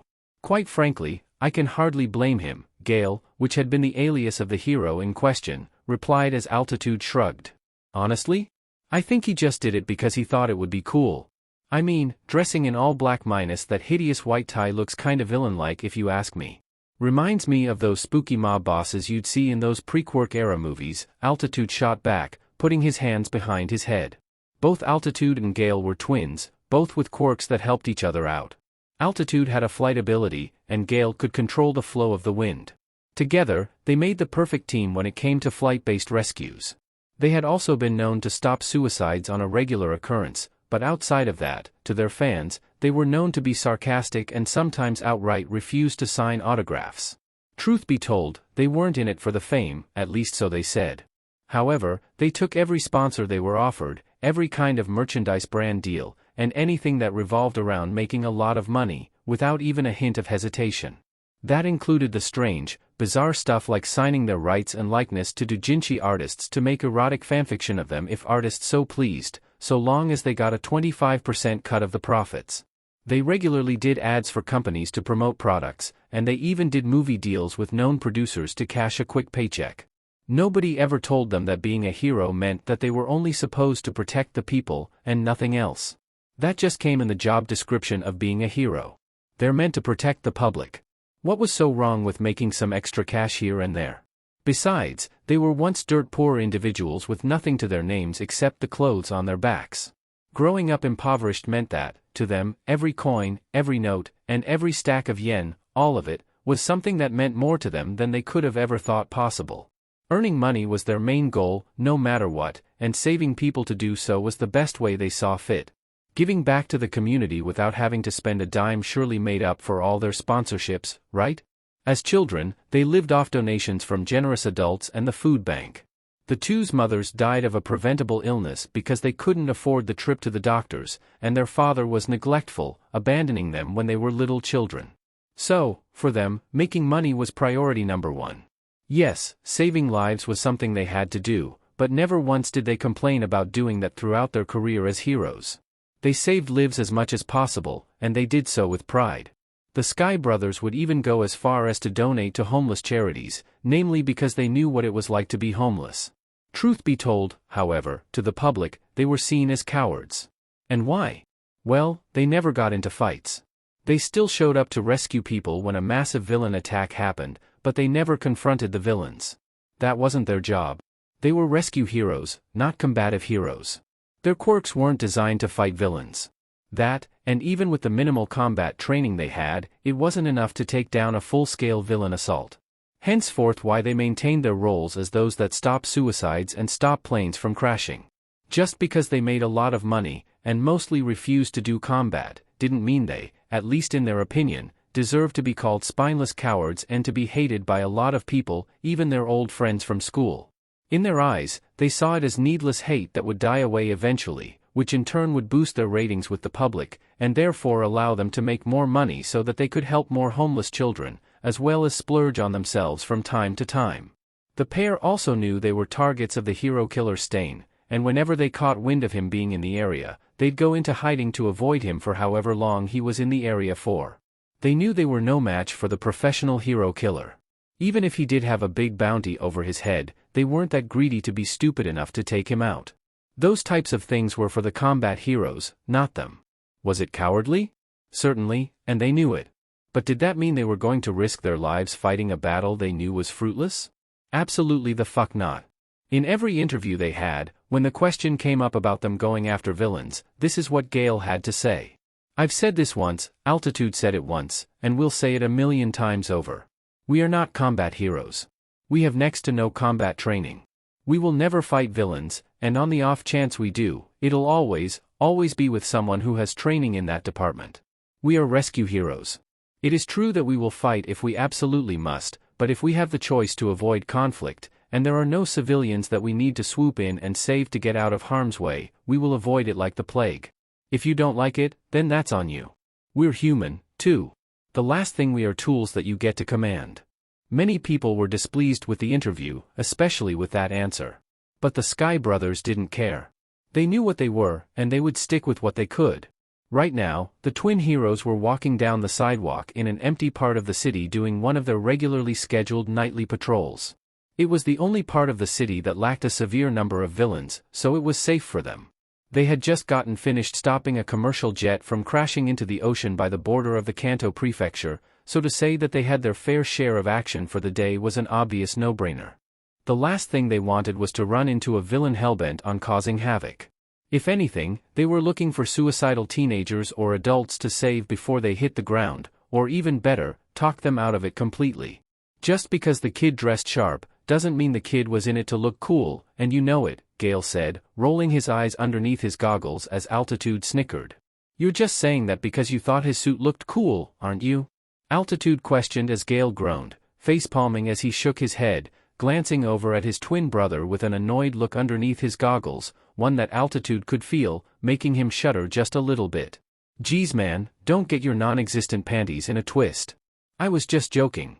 Take this a little more seriously, Altitude. I mean, the kid was acting in the heat of the moment. I mean if that was Suki you would have done a similar thing, right? Besides, I felt bad for arresting the poor kid. He just wanted to protect his friend, Gale replied, putting his hands back to his sides as Altitude cringed. Hey man, that's not cool. Altitude spat, smacking his twin brother up the back of the head, who grunted. Well, it's true. Besides, the only reason you wanted to arrest him was that there were people nearby. I told you it wasn't a good idea, and now look. Our reputation has hit rock bottom. Even worse than it was before. We should have just stayed out of it. I already feel bad enough as it is for letting that poor kid get the shit kicked out of her, and now I must live with the fact that she died when we could have prevented it. Gale snapped, turning to face his brother, who waved it off. Well then perhaps she shouldn't have provoked those druggies, to begin with, ever think of that? Altitude said, earning a deadpan look from Gale, who simply shook his head. There are some days where I wish I wasn't related to you, Tengen. Gale muttered. As they rounded the corner to enter a dark street devoid of cameras, Altitude heard a pair of footsteps walk up behind them. The hero spun around, but all he saw was the darkness of the road behind him. The hero scratched the back of his head, tilting his head. Gale, did you hear that? The pro-hero asked, only to get no response. He waited a few seconds but continued to hear nothing. Togashi, bro, this isn't funny, Altitude said, turning around to see no one. The pro-hero felt a chill run up his spine. He whipped out his phone, turned on the flashlight feature, and looked down at the sidewalk. He saw a small bloody trail leading to an alleyway, and upon seeing that, he felt his stomach drop. The pro-hero shuddered, taking a step back as his eyes widened. And no way. Altitude muttered. There were only a few things he could think of that could have done that. Some sort of wild animal, or Stain. If it was the latter, that meant his brother was in serious trouble. Yo! Bro! You okay? Altitude shouted, only to, once again, get nothing as a response. Altitude shook his head, muttering something under his breath before running into the alleyway. His eyes widened upon seeing a cloaked figure with clawed hands. The security cameras were broken and sparking, and beneath the figure's feet was a delimbed Gale, blood leaking from the back of his head. There were distinct climbing marks in the walls, and the way the cameras were broken made it look like they were destroyed from above. A growling sound escaped from the figure underneath the cloth, their clawed fingers dripping with the crimson life liquid that belonged to his brother. It dripped on the floor, echoing in against the dark of the alleyway. No matter how hard Altitude tried, he couldn't make out who it was that was underneath the cloak. There were no distinct features to be revealed underneath it, and no distinct identifying mannerisms that made themselves known for him to identify who the villain was. Whoever it was, they were new in town, and whoever it was, they had been after them. And without the ability to fight back due to his quirk lacking said ability, there was only one thing he could do in his mind. Out of instinct alone, Altitude screamed. And that was the last sound that Altitude ever made, as a single sound of a sword slashing through the air. Skin, muscle, and bone rippled throughout the alleyway as Altitude's head slipped apart in 3 halves, his body coming to an unceremonious thud. A red eye glowed violently underneath the darkness of the cloak, a growl following soon after. As the figure slinked back into the darkness, their footsteps echoing in the empty alleyway as blood dressed the walls, the stench of death reeking all over the place. Blood flowed from the alleyway and into the storm drain by the edge of a nearby sidewalk. Later that evening, a homeless man would stumble across the bodies of the 2 pro-heroes and call the police, where they were taken in for an autopsy. The results were clear. The 2 pro-heroes were killed by some sort of blade. A blade that was consistent with that of one belonging to Stain. But the strange thing was how brutal the kills were. Stain was a killer that only did 1 stab, and that was it. There were no signs of paralyzation either, so whoever killed these heroes couldn't have been Stain. What made things worse was that there was nothing to trace back to anyone. There was no security camera footage, as the cameras in the alleyway were destroyed. Before they didn't catch any movement in the alleyway either. It was like a ghost came by and destroyed them. The culprit behind the deaths of Altitude and Gale was completely unidentifiable. The only thing left behind by the killer were the bodies of the heroes and a massive amount of blood that took 2 days to clean up. The police commissioner of Muzurafu did a morning address after the incident and declared that the death was caused by Stain, seeing as they didn't want to elicit panic by saying another hero killer had shown up. And with that address made, they shelved the event and moved on. If there was nothing left to investigate, and with their only witness being a drugged-up homeless man, they had nothing to go from. And after 2 weeks passed, the case went cold. Detective Naomasa Tsukachi was someone that could be called a workaholic. It didn't matter what case he was assigned to, whether it be a kidnapping or a murder, he would be on the case no matter the severity. And despite his appearance, he was a lot older than some would assume. Most people assumed him to be in his early 20s and wrote him off as a youngster go-getter who had nothing else better to do. In reality, he was in his late 30s and a well-respected detective from the northern part of Japan. He had what some may call a baby face, meaning he had no facial hair. He had pale skin and a plain-looking, average face that couldn't be spotted in a crowd. He also had what most might call a normal head of hair. He never styled it, despite the fact that he could style hair, seeing as it was a hobby of his, and the only time he grew out facial hair was when he was stressed. Normally, he kept his face smooth, one of the reasons being because he didn't like the feeling of facial hair, but seeing as he didn't like it, he never allowed it to grow out. This was all not to mention that his wife, Takamai Tsukachi, disliked the idea of him having facial hair. It was something the couple agreed upon, which was a good thing given the circumstances. He was tall, inching 6 feet at a height of 5 feet 11 inches. He had an athletic build, mixed with broad shoulders and some lean muscles on his forearms and upper arms, giving him the look of a healthy 36-year-old male, to which he would say that he was, because, in truth, he was. Outside of that, however, there wasn't much else to say about the man. He was your typical, law-abiding, Japanese citizen, and that was more important to him than his job title. Detective he might be, but to him, Japan and its laws were more important than anything else, sans his family, of course. However, things had gotten complicated, as of late. Which explained why he was standing across from his wife, arms crossed and expressionless. Takamai was around the same height as Naomasa, give or take a few inches. She had short black hair and chestnut brown eyes, the inverse of Naomasa, minus the short hair. Her one defining feature was that she had a small circular birthmark underneath her right eye and that she had freckles. Outside of that, she looked like your average woman with an equally average quirk, one that made it so that people would focus on her voice more than others. Are you even listening to me? Naomasa, for once, just take a damn break. Takamai practically shouted, trying to keep her voice low so as to not wake up their child. Naomasa sighed, lowering his head as he went over his thoughts. Takamai, you know that I can't do that. People rely on me. If I were to take a break now, then our tracking down of that killer will slow down, and it will result in more lives being put into peril. We don't know their motive, why they did what they did, or even what they look like or what their quirk is. Me taking a break would cause untold damage to the community, and to the innocent lives at large.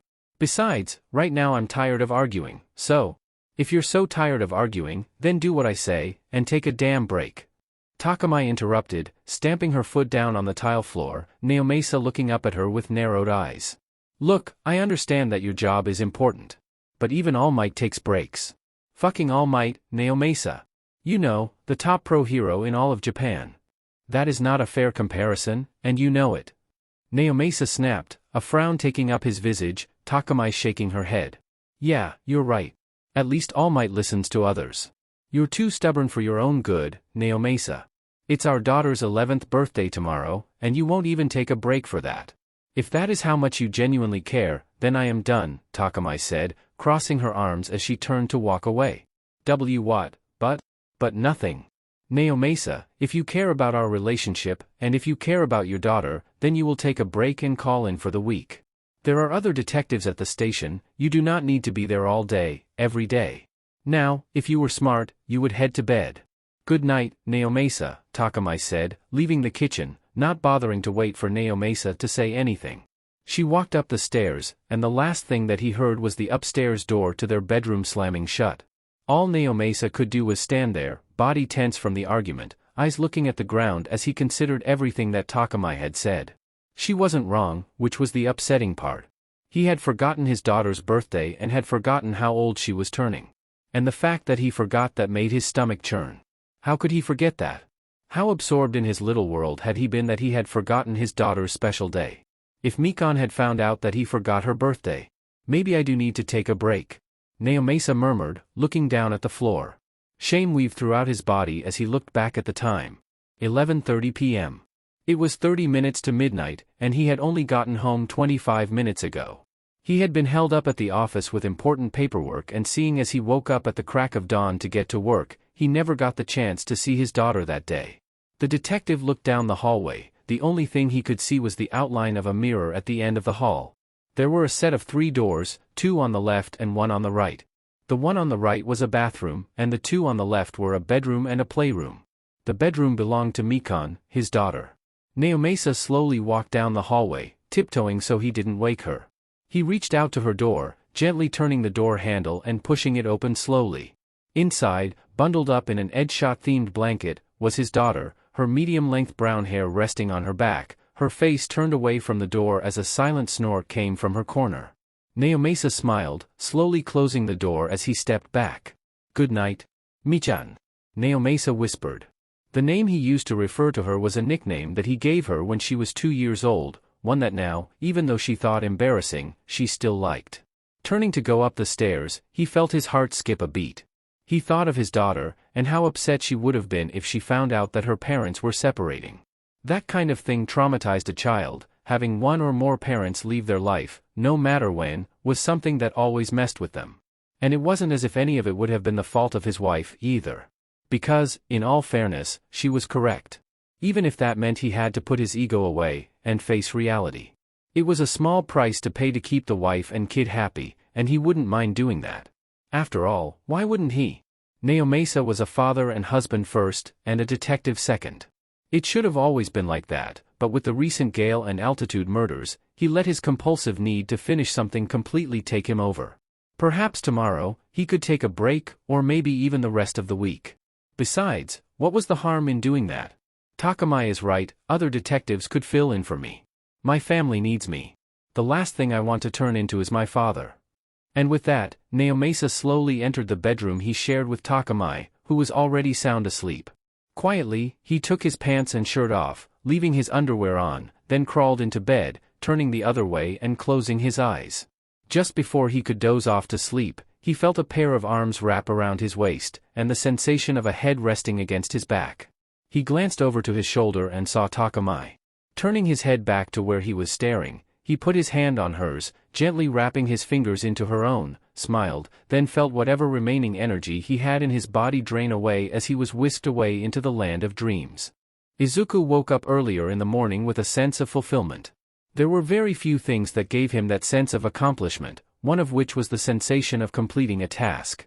It had been 2 weeks since the 2 pro-heroes that allowed Natsumi to die were killed by his hands, and he did not go a single second without feeling that sense of pride. Rather than guilt, which was what he expected to feel, he felt joy.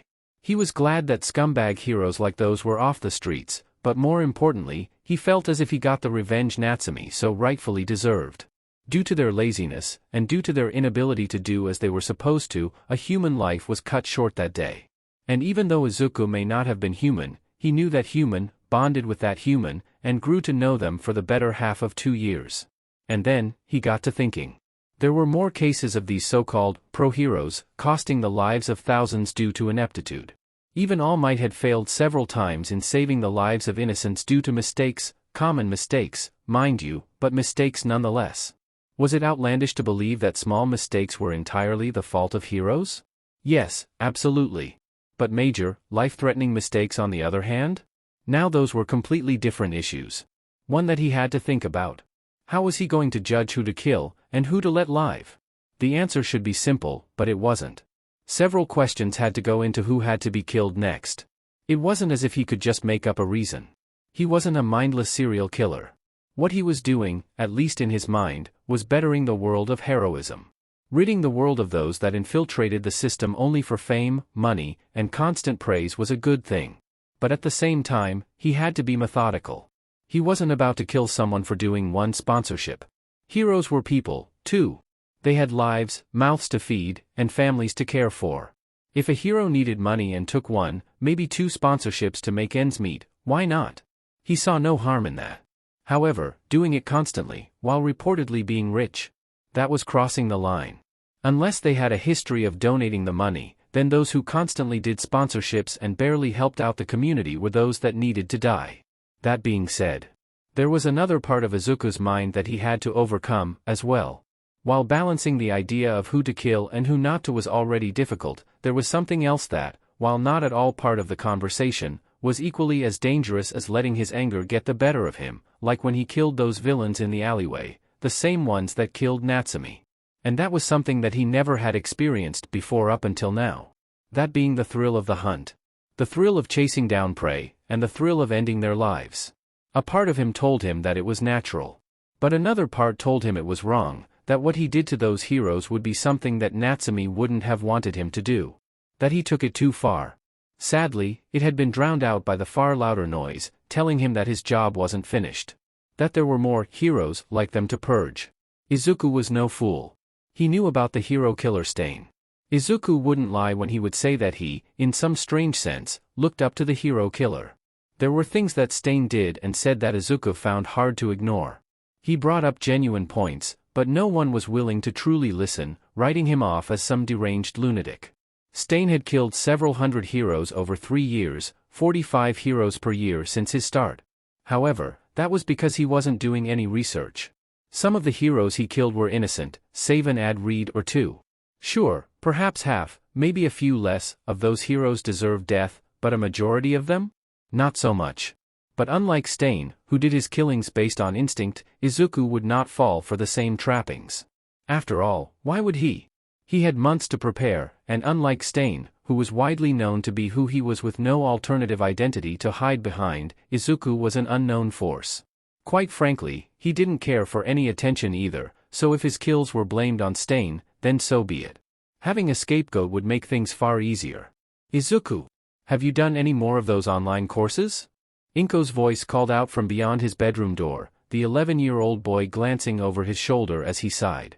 In front of the green and black-haired teen was a laptop, and open on the tab in front of him were college-level exam questions that Izuku was doing on a piece of paper over to his left, using one of his bone whips to write the answers, while he lifted 20-pound hand weights at the same time. He technically didn't need to lift weights, seeing as he was twice, maybe even thrice as strong as your average adult human. However, if he was going to be taking down and killing pro-heroes during his pastime, he was going to need to get stronger. He wasn't going to settle for mediocrity. Yes, mother. I'm finishing the last exam right now for biology. Izuku shouted, earning no response from his mother. He assumed that she was happy with his answer, and continued working. Over the past 2 weeks he had been studying human biology for one express purpose, to learn more about the thing that he wasn't. Just because he was a genius didn't mean he knew absolutely everything. Knowing about biology allowed him to pinpoint where exactly he'd have to go to disable his opponents before killing them. This way, it made it so that he could make up for what he lacked, whereas Stain did not have to worry about it. For Stain's quirk was what allowed him to win against many pro-heroes he had a disadvantage against. Blood Curdle. Stain's quirk, Blood Curdle, made it so that anyone Stain had stabbed, slashed, or even nicked by any of his blades and end up bloodied, if his tongue so much as tapped the then now bloodied blade, his saliva would send a paralyzing wave throughout the blood's host, causing a ripple effect and ultimately paralyzing the person the blood belonged to. From what Izuku could gather, Stain used this to beat the opponents that he would, realistically, have no chance at defeating. Izuku did not have this advantage. While yes, he was strong, fast, and overall more capable than a human, that didn't match up to those with power-enhancing quirks, to which at that point he would have met his equal. Regular humans with no power-enhancing quirks, he could kill them with ease. The moment someone factored in quirks was when things got difficult. Depending on what quirk he had to run into, he had to strategize at that moment on what to do. Without the knowledge of the human body, he would be rushing in blind. But with his knowledge of the human body through and through, he wouldn't have to worry. One stray bone whip stabbing someone through the thigh and a vital blood vessel, even if they could still fight, 20 seconds later and they would bleed to death. As brutal as that was, it was reality. It didn't matter what quirk you had. The moment a major artery is popped, and you can't halt or stall the bleeding, you're doomed. Izuku didn't have to worry about that due to his insane regenerative capabilities, however, knowing was half the battle. Putting down the weights, Izuku stood up from the chair, the bone whip putting down the pencil as it returned to his back. Walking to the entrance of his room, he opened the door, stepped outside, and looked over at his mother, who was standing at the end of the hallway with a basket of laundry. Her back was turned to him, and upon seeing that, something in the back of Izuku's brain turned on. At that moment, he felt his pupils shrink, and for his mouth to slowly open, a small line of drool falling down his lips, his mind screaming at him to do something. His claws fanned open and close, almost as if they were demanding he did something. At that moment, Izuku was lost to his thoughts, and just as he was about to fully give in to the same primal instinct he felt when he killed those criminals, his mother turned around, her verdant green eyes staring into his crimson eyes. Whatever animalistic feeling he had pent up in his chest died, and he stopped fidgeting. He clamped his mouth shut, and the vile thought that had told him to kill her left his mind. Izuku? What's wrong? Inko asked, the green and black-haired boy shaking his head, hurriedly walking past her. Nothing, mother. I just had a thought that I didn't quite like. I'll make supper for tonight. You go relax, Izuku replied, walking toward the kitchen as several of his whips opened up cupboards, preparing to make dinner. Inko smiled, walking down the hallway and into her room to fold the laundry, all the while Izuku stood in the kitchen, the fingers on his left hand tapping repeatedly against the counter. What was that? Why did I want to kill her? She's done nothing wrong to me, so why? Izuku thought as he started to prepare to make sushi. His mind craved for him to eat something raw, something fresh, and to do that now. For no discernible reason at all, his heart began to race, his vision becoming blurry. The last thing he heard was his mother screaming as he hit the floor with a loud thud. Then, everything went black. Taste. It was a foreign concept to Izuku. For 11 years, Izuku never knew what food tasted like. For 11 years, Izuku never understood why his mother would enjoy the food that she cooked, outside of the idea that it needed to be eaten, and that it provided her sustenance. For Izuku, he never got the chance to feel that, to understand that. His mother tried to make food that he would like. It wasn't as if she was purposely making bland, uninspired, bottom-of-the-barrel food. It was just that Izuku could not use one of the many senses that humans needed to survive. Taste. Despite this, his mother would use a variety of spices in the meals she cooked, and several spicy sauces that she herself did not like, all in an attempt to see if he would react. just to see if he could taste the spice. Or hell, taste anything at all. But it never worked. To him, the food his mother made, while assumedly good, he never got to understand why it was that she liked it. Why she hummed with a smile on her face when she took a bite of udon, or why she practically jumped for joy when the Wagyu beef was on sale. It hurt him. Not literally, but figuratively, it hurt him.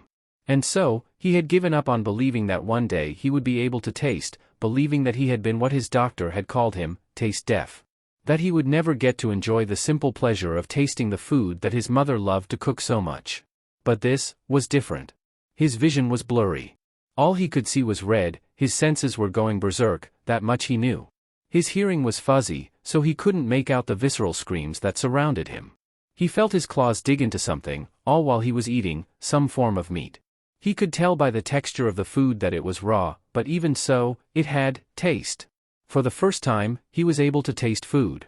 He didn't know why, but he could. No matter what he ate in the past, it had no taste. He even tried eating raw steak, but it had no taste to it. So, whatever he was eating now, whatever food he had gotten his claws on, he could taste it. It was like heaven for Izuku. He could finally experience the sensation of taste. Finally.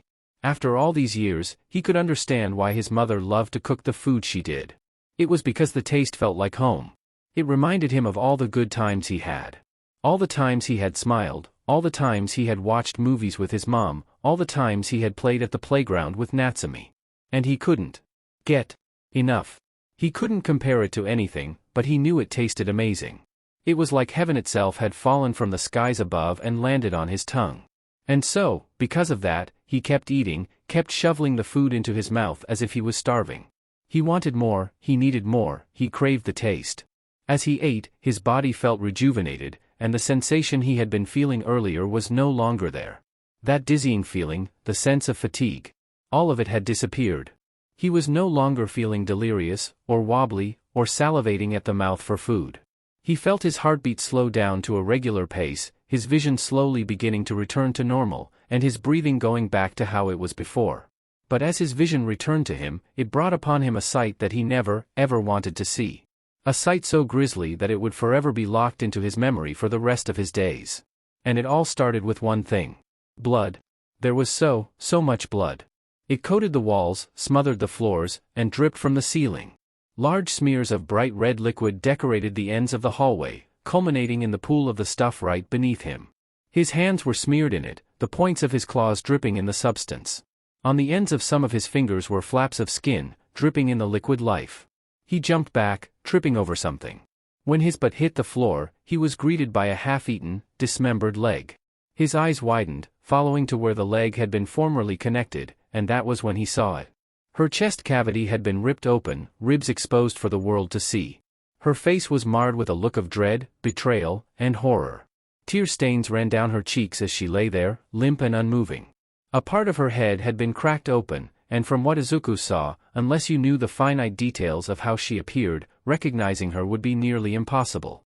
Izuku's breathing hastened as he scrambled away from the bloody corpse of his late mother.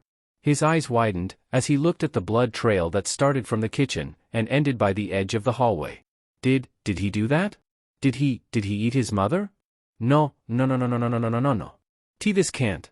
I couldn't have. Izuku's thoughts devolved into a panic as he sat there, body against the counter as he curled his legs up into a ball, entering the fetal position as he rocked back and forth. His eyes stared pointedly at the floor as he choked back several sobs. He lost track of time. He didn't know how long it had been since he sat there. How long it had been since the blood had dried, or how many times the phone had rung. Flies and maggots had started to crawl over his mother's corpse. A horrible stench filled the air, but for some reason, Izuku was not repulsed by it. Her body was past the point of rigor mortis. He couldn't continue to be here anymore. He had to leave. He had to find somewhere else to live. Izuku's eyes trailed up to the decaying body of his mother, blood smeared on his mouth and hands. He looked outside of one of the windows. It was night. He would be protected under the night's shadow. But first, he had to gather some of his belongings. He wasn't about to leave the house without taking some of his stuff. Izuku didn't know why his thoughts had come to this. Why he was telling himself he had to leave. If anything, he wanted to be punished. Punished for his crimes against what he had done to his mother. That side of him had been his human side. The human side he had grown up with. But the louder, more demanding side of him, his monstrous side, his demon side, demanded that he ran. And so, he listened to the louder voice. He ran past the corpse, not wanting to be reminded of it. He saw his laptop on his desk, still open on the page that he had been on, and still connected to the charger. He looked at the date on the bottom portion of the screen.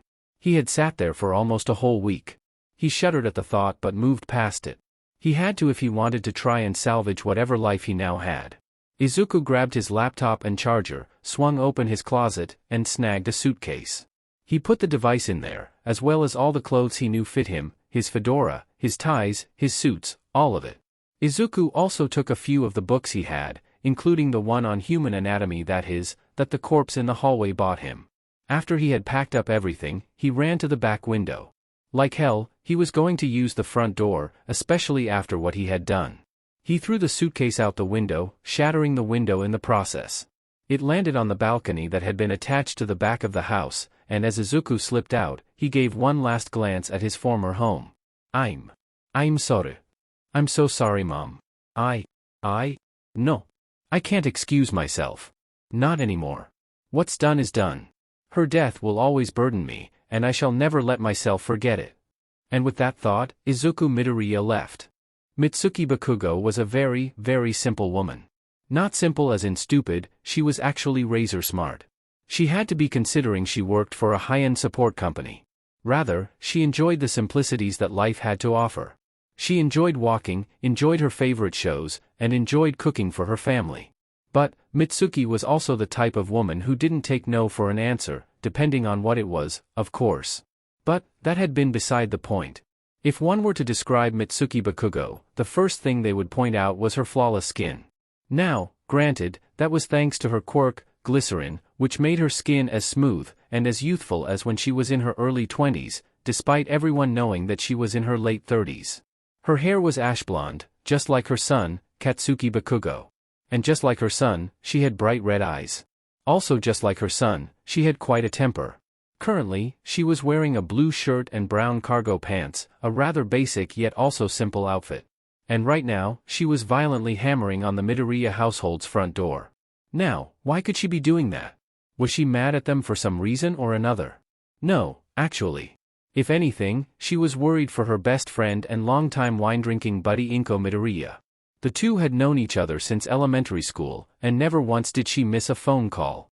But this time? She had missed several. And it was starting to get concerning. Masaru had suggested to her to just go check on her, to see what the hell was going on. It had been a week and a half since she last heard from Inko. Even Katsuki had stopped by to see what was going on. But the door had been locked, and the curtains had completely covered the windows. Katsuki had even tried calling out to Izuku, but he didn't come to answer the door. Which led Mitsuki to think something was wrong. Come on, Inki. Open the door. Mitsuki called out, hammering on the door. She stopped once her hand started to hurt. Inko. If you don't open the door, I'll kick it in. Still no response. Well, she warned her. Mitsuki would replace it later. This was an emergency, and she was not about to go ignored.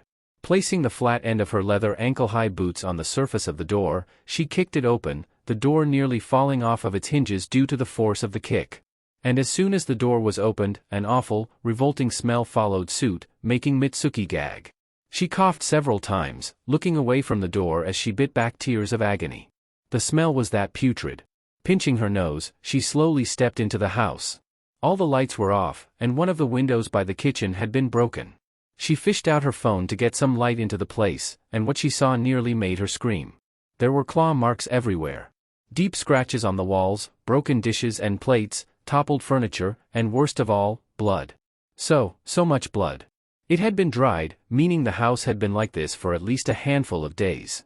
And then, as if it wasn't already apparent that something horrible had happened, she looked down to see what could only be described as a fly's breeding ground. It looked like a giant pulsating white mass, the end of which had a foot. There was exposed bone and rotting flesh, disconnected from whatever body it had been attached to.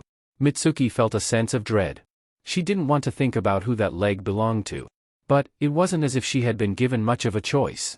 Because all it took was the lift of a head to see the rotting, decayed, barely recognizable remains of Inko.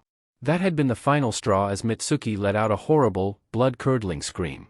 She ran out of the house as if her life depended on it, tripping over her own feet as she face-planted into the outdoor balcony that bridged the other apartments from one to the other.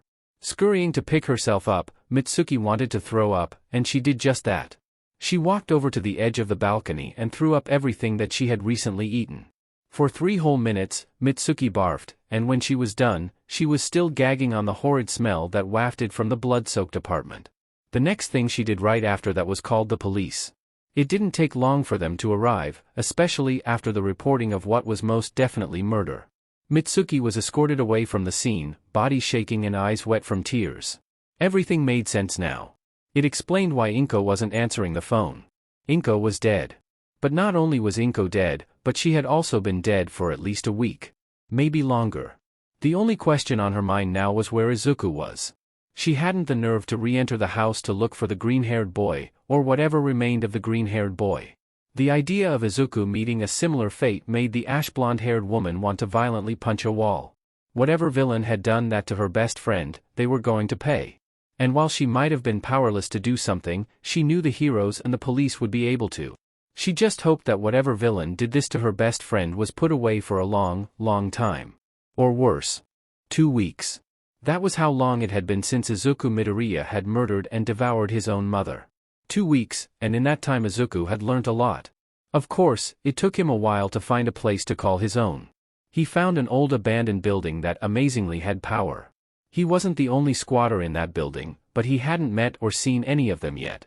He planned to keep it that way. In the 2 weeks that had passed, Izuku had finally begun to understand why it was he did what he had done. It was because his body had been changing. He noticed the change on the first day. How his body actively rejected anything that wasn't human flesh. He had tried to eat a rat in the alleyway to stop himself from growing hungry. But his body rejected it, resulting in him throwing up the barely digested rat. He hadn't known why it had happened. But it did. And he hated it. He hated the fact that his body was changing. It was almost like a twisted form of puberty. Like he was on the borderline between being human and being whatever it was that he had become. Was there a possible way for him to have changed that? Or was he destined to always become this? Whatever the case might have been, Izuku knew one thing for sure. That whatever it was that caused him to kill and eat his mother, he hated it. He hated how he could have never seen it coming. He hated how he couldn't have stopped himself. And worst of all, he hated how he could have prevented it if he had only clued into it sooner. But now was not the time to be looking back on the past. What was done, was done. The police were no doubt looking for him, or perhaps they didn't put 2 and 2 together. Whatever the case was, Izuku knew he had to do something. He still had a list of heroes to kill, and now he had a way of disposing of the bodies. If there was an upside to all of this, he found out that he had gotten a significant power boost from eating what it was that he did. Before, he could only make small cracks in walls, and regenerate basic cuts at a fast pace, faster than most regeneration quirks. But now? Now, if he had a small cut, it healed as the cut was being made. Bigger wounds like sliced off limbs and other things such as getting half of his face blown off took faster and hurt far less. He could also smash entire walls with a simple slap, which he had learned when trying to kill a fly that had landed on the wall next to him. Now, as to how he figured out the regeneration stuff? Well, the former one he found out by slicing off his own arm out of pure anger to himself for what he had done to his mother, and the other? Well, he had gotten in the crossfire between a villain who could heat up metal and cause explosions, and a pro-hero. As a result, half of his face had been torn off but regenerated a few moments later. The fact remained that, from what he observed, eating people increased his abilities. It made him sick to his stomach, the idea of eating other people. But he no longer had a choice in the matter. His body would no longer accept any other type of food. And as much as he wanted to ignore the possible idea that he should eat people, he knew that it was out of his control. Besides, as much as he hated the idea, it allowed him to now dispose of bodies without being seen. Especially when he killed fake heroes. He could just eat their bodies and leave nothing behind. Of course, he'd need to make it discreet enough and make sure there were no witnesses beforehand. But it could be done. That, and it would make him stronger. The more fake heroes he killed, and the more he devoured, the more powerful he became. It was a win-win scenario. That, and he was trying to think of it on the positive side. Yes, he ate and killed his mother, but her death wouldn't be in vain. If anything, her death made him stronger. Still, it didn't mean he liked it. And speaking of fake heroes, once he got set up in the building that he was in, he did more research on his next victim. The hero in question was named Blackshot. His quirk allowed him to shoot black orbs out of his fingers.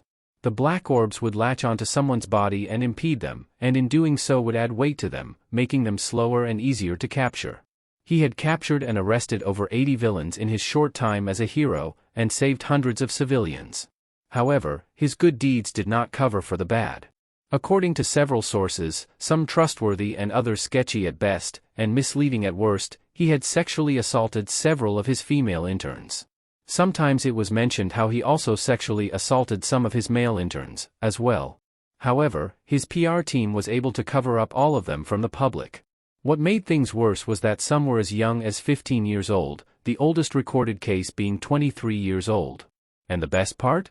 He was currently in Muzan. He was sent here to do some patrols. That meant he was in Izuku's area. He had been researching Blackshot for the whole week, and now he was prepared. He felt stronger and faster. He had anger that he had to get out, and who better to do that on than a pedophile who molested children interns? That, and the irony of a child being the one who killed him would make it even better. Now all Izuku had to do was pin down where it was Blackshot was, and that was all she wrote. A toothy grin made its way to Izuku's face, closing his laptop as he slowly stood up. It was perfect timing, too, because he had been rather hungry after not eating for 2 weeks. It was time to do a patrol of his own. Turning to face one of the unboarded windows, placing his white fedora on his head, he leapt down from the building, landing with a thud as the ground underneath him cracked. His predatory red eyes looked up to the mouth of the alleyway. Walking out into the sidewalk, he put his hands into his pockets, walking away from the building he now called home.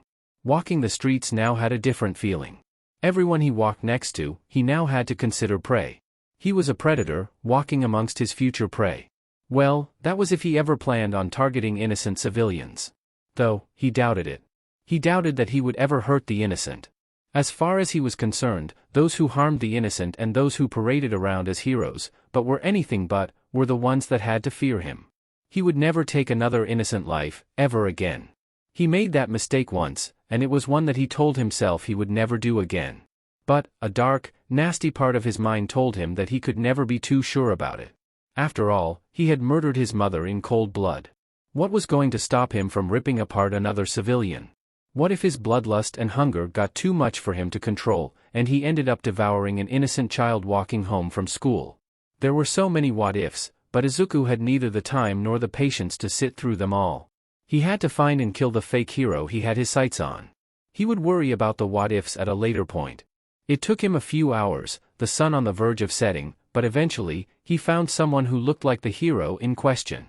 He was off-duty as it seemed, wearing a black and white striped shirt, a pair of blue jeans, and the same ball-like hair that the man was known to have. The man's real name was Minato Mineta. He allegedly had a child and a wife, but neither knew of what he did. It was a shame. He was a family man, yet he threw it all away because he wanted to sexually abuse his interns. Quite disgusting, really.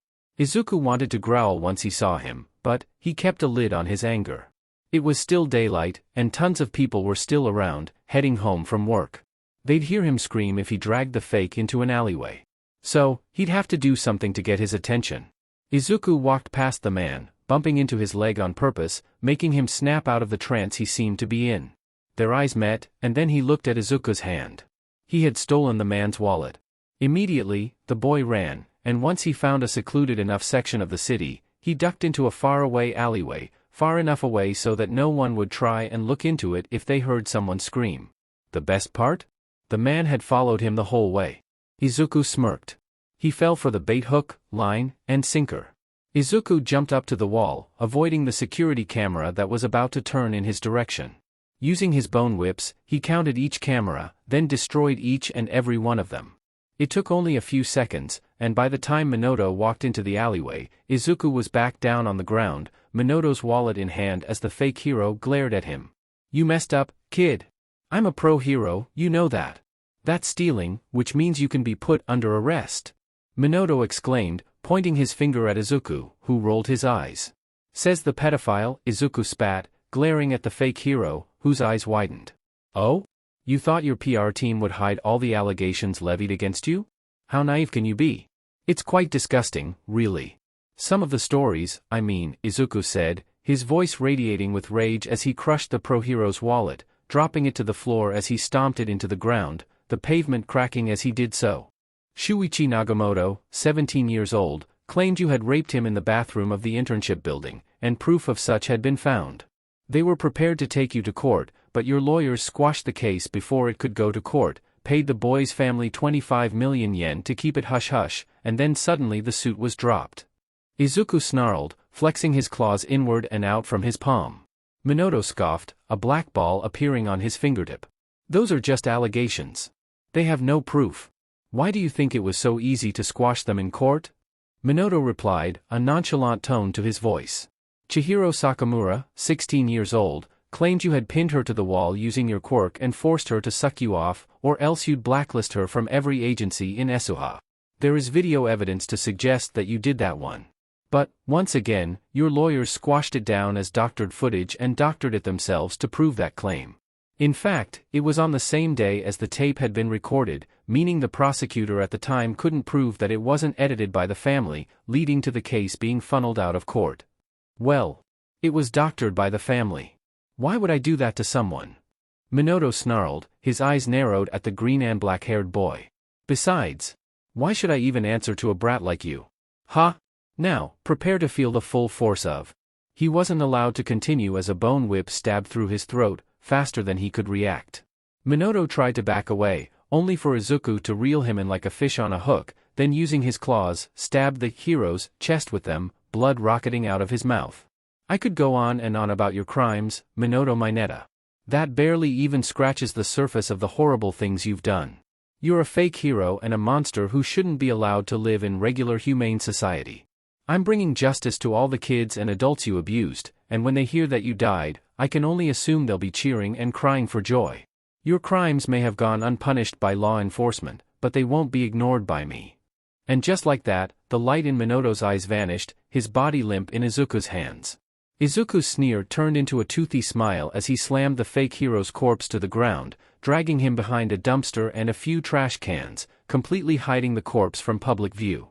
The smell of the blood rushed into his nostrils, and an animalistic sensation took over. Izuku began to tear out chunks of skin, flesh, and muscle from the corpse, devouring them in full. Blood coated the floor as he dug into his latest kill. With each mouthful of flesh and blood, he felt his skin prickle in delight. With each taste of flesh and sip of blood, Izuku tasted the fear and the dread that the monster in human skin known as Minato felt when he was impaled through the throat, and the second time when he was impaled on Izuku's claws. Unlike the time he fed on his mother, he didn't feel remorse for his actions. In fact, he felt a sense of justice as he devoured the man's body. Second by second, minute by minute, his body became unrecognizable. And after 15 minutes, there were only a few recognizable details on the body, such as his eyes, the lower half of his skull with his teeth intact, and a few flaps of skin and muscle. The rest was nothing but a skeleton and torn-apart clothes. Izuku swallowed the last remaining bits of meat, his hands coated in blood, the same blood dripping from his mouth as he felt a wave of power rush through him, as the hunger he had been feeling since this morning subsided. Wiping his mouth from the blood, Izuku stood up, wiping the blood off of his hands and on the walls before dusting off his suit. He was lucky to not get blood on it. It would have been a hell of a time to clean it out. When he was finished, the number of people who had been on the sidewalk had decreased tenfold. And so, Izuku decided to step out of the alleyway, joining the unknowing crowd. His hunt was successful. When he got back to the building he had chosen as his new home an hour and a half later, he started to plan his next hunt. After all, fake heroes were abundant in nature, and so long as they committed an actual crime that was worthy of his judgment, Izuku would make them his next meal. And seeing as he was a growing boy, he'd need every last morsel he could stuff down his throat. Growing boys needed to eat to get strong, and Izuku was not about to stop after 3 fake heroes, 2 of which he didn't devour, and 1 he did. Izuku closed his eyes, thinking back to his mom. She wouldn't be too happy at him for what he was doing. But she wasn't here anymore, all thanks to him. He had already grieved for her death and subsequently beat himself up over her death for over 3 weeks. He had to move past it. Was it cruel to think such a thing? Potentially, but he didn't want to linger on the past. It was the same thing when Natsumi died. He didn't want to linger on their deaths and bog himself down for it. And so, with that in mind, his mind focused on the present and what he was going to do from here on out. The other options he had planned out for himself were gone. He could no longer become a hero because he would never, ever allow himself to do so after what he had done to his mother. He would never become a politician because of his criminal record. And now that he knew he wasn't human, being a normal citizen was off the table now, too. Which only left him one option. He was going to become a villain. And not just any villain. Why settle for being a pawn, when he could become a king? He smirked. His ambitions were now clear, and his mind made up. From this day forth, I, Izuku Midoriya, will become Japan's strongest, greatest, and most feared villain. Look out Japan, your new demon king is here. And that's it for today. I hope you enjoyed. Please subscribe, like and support the original writer for more.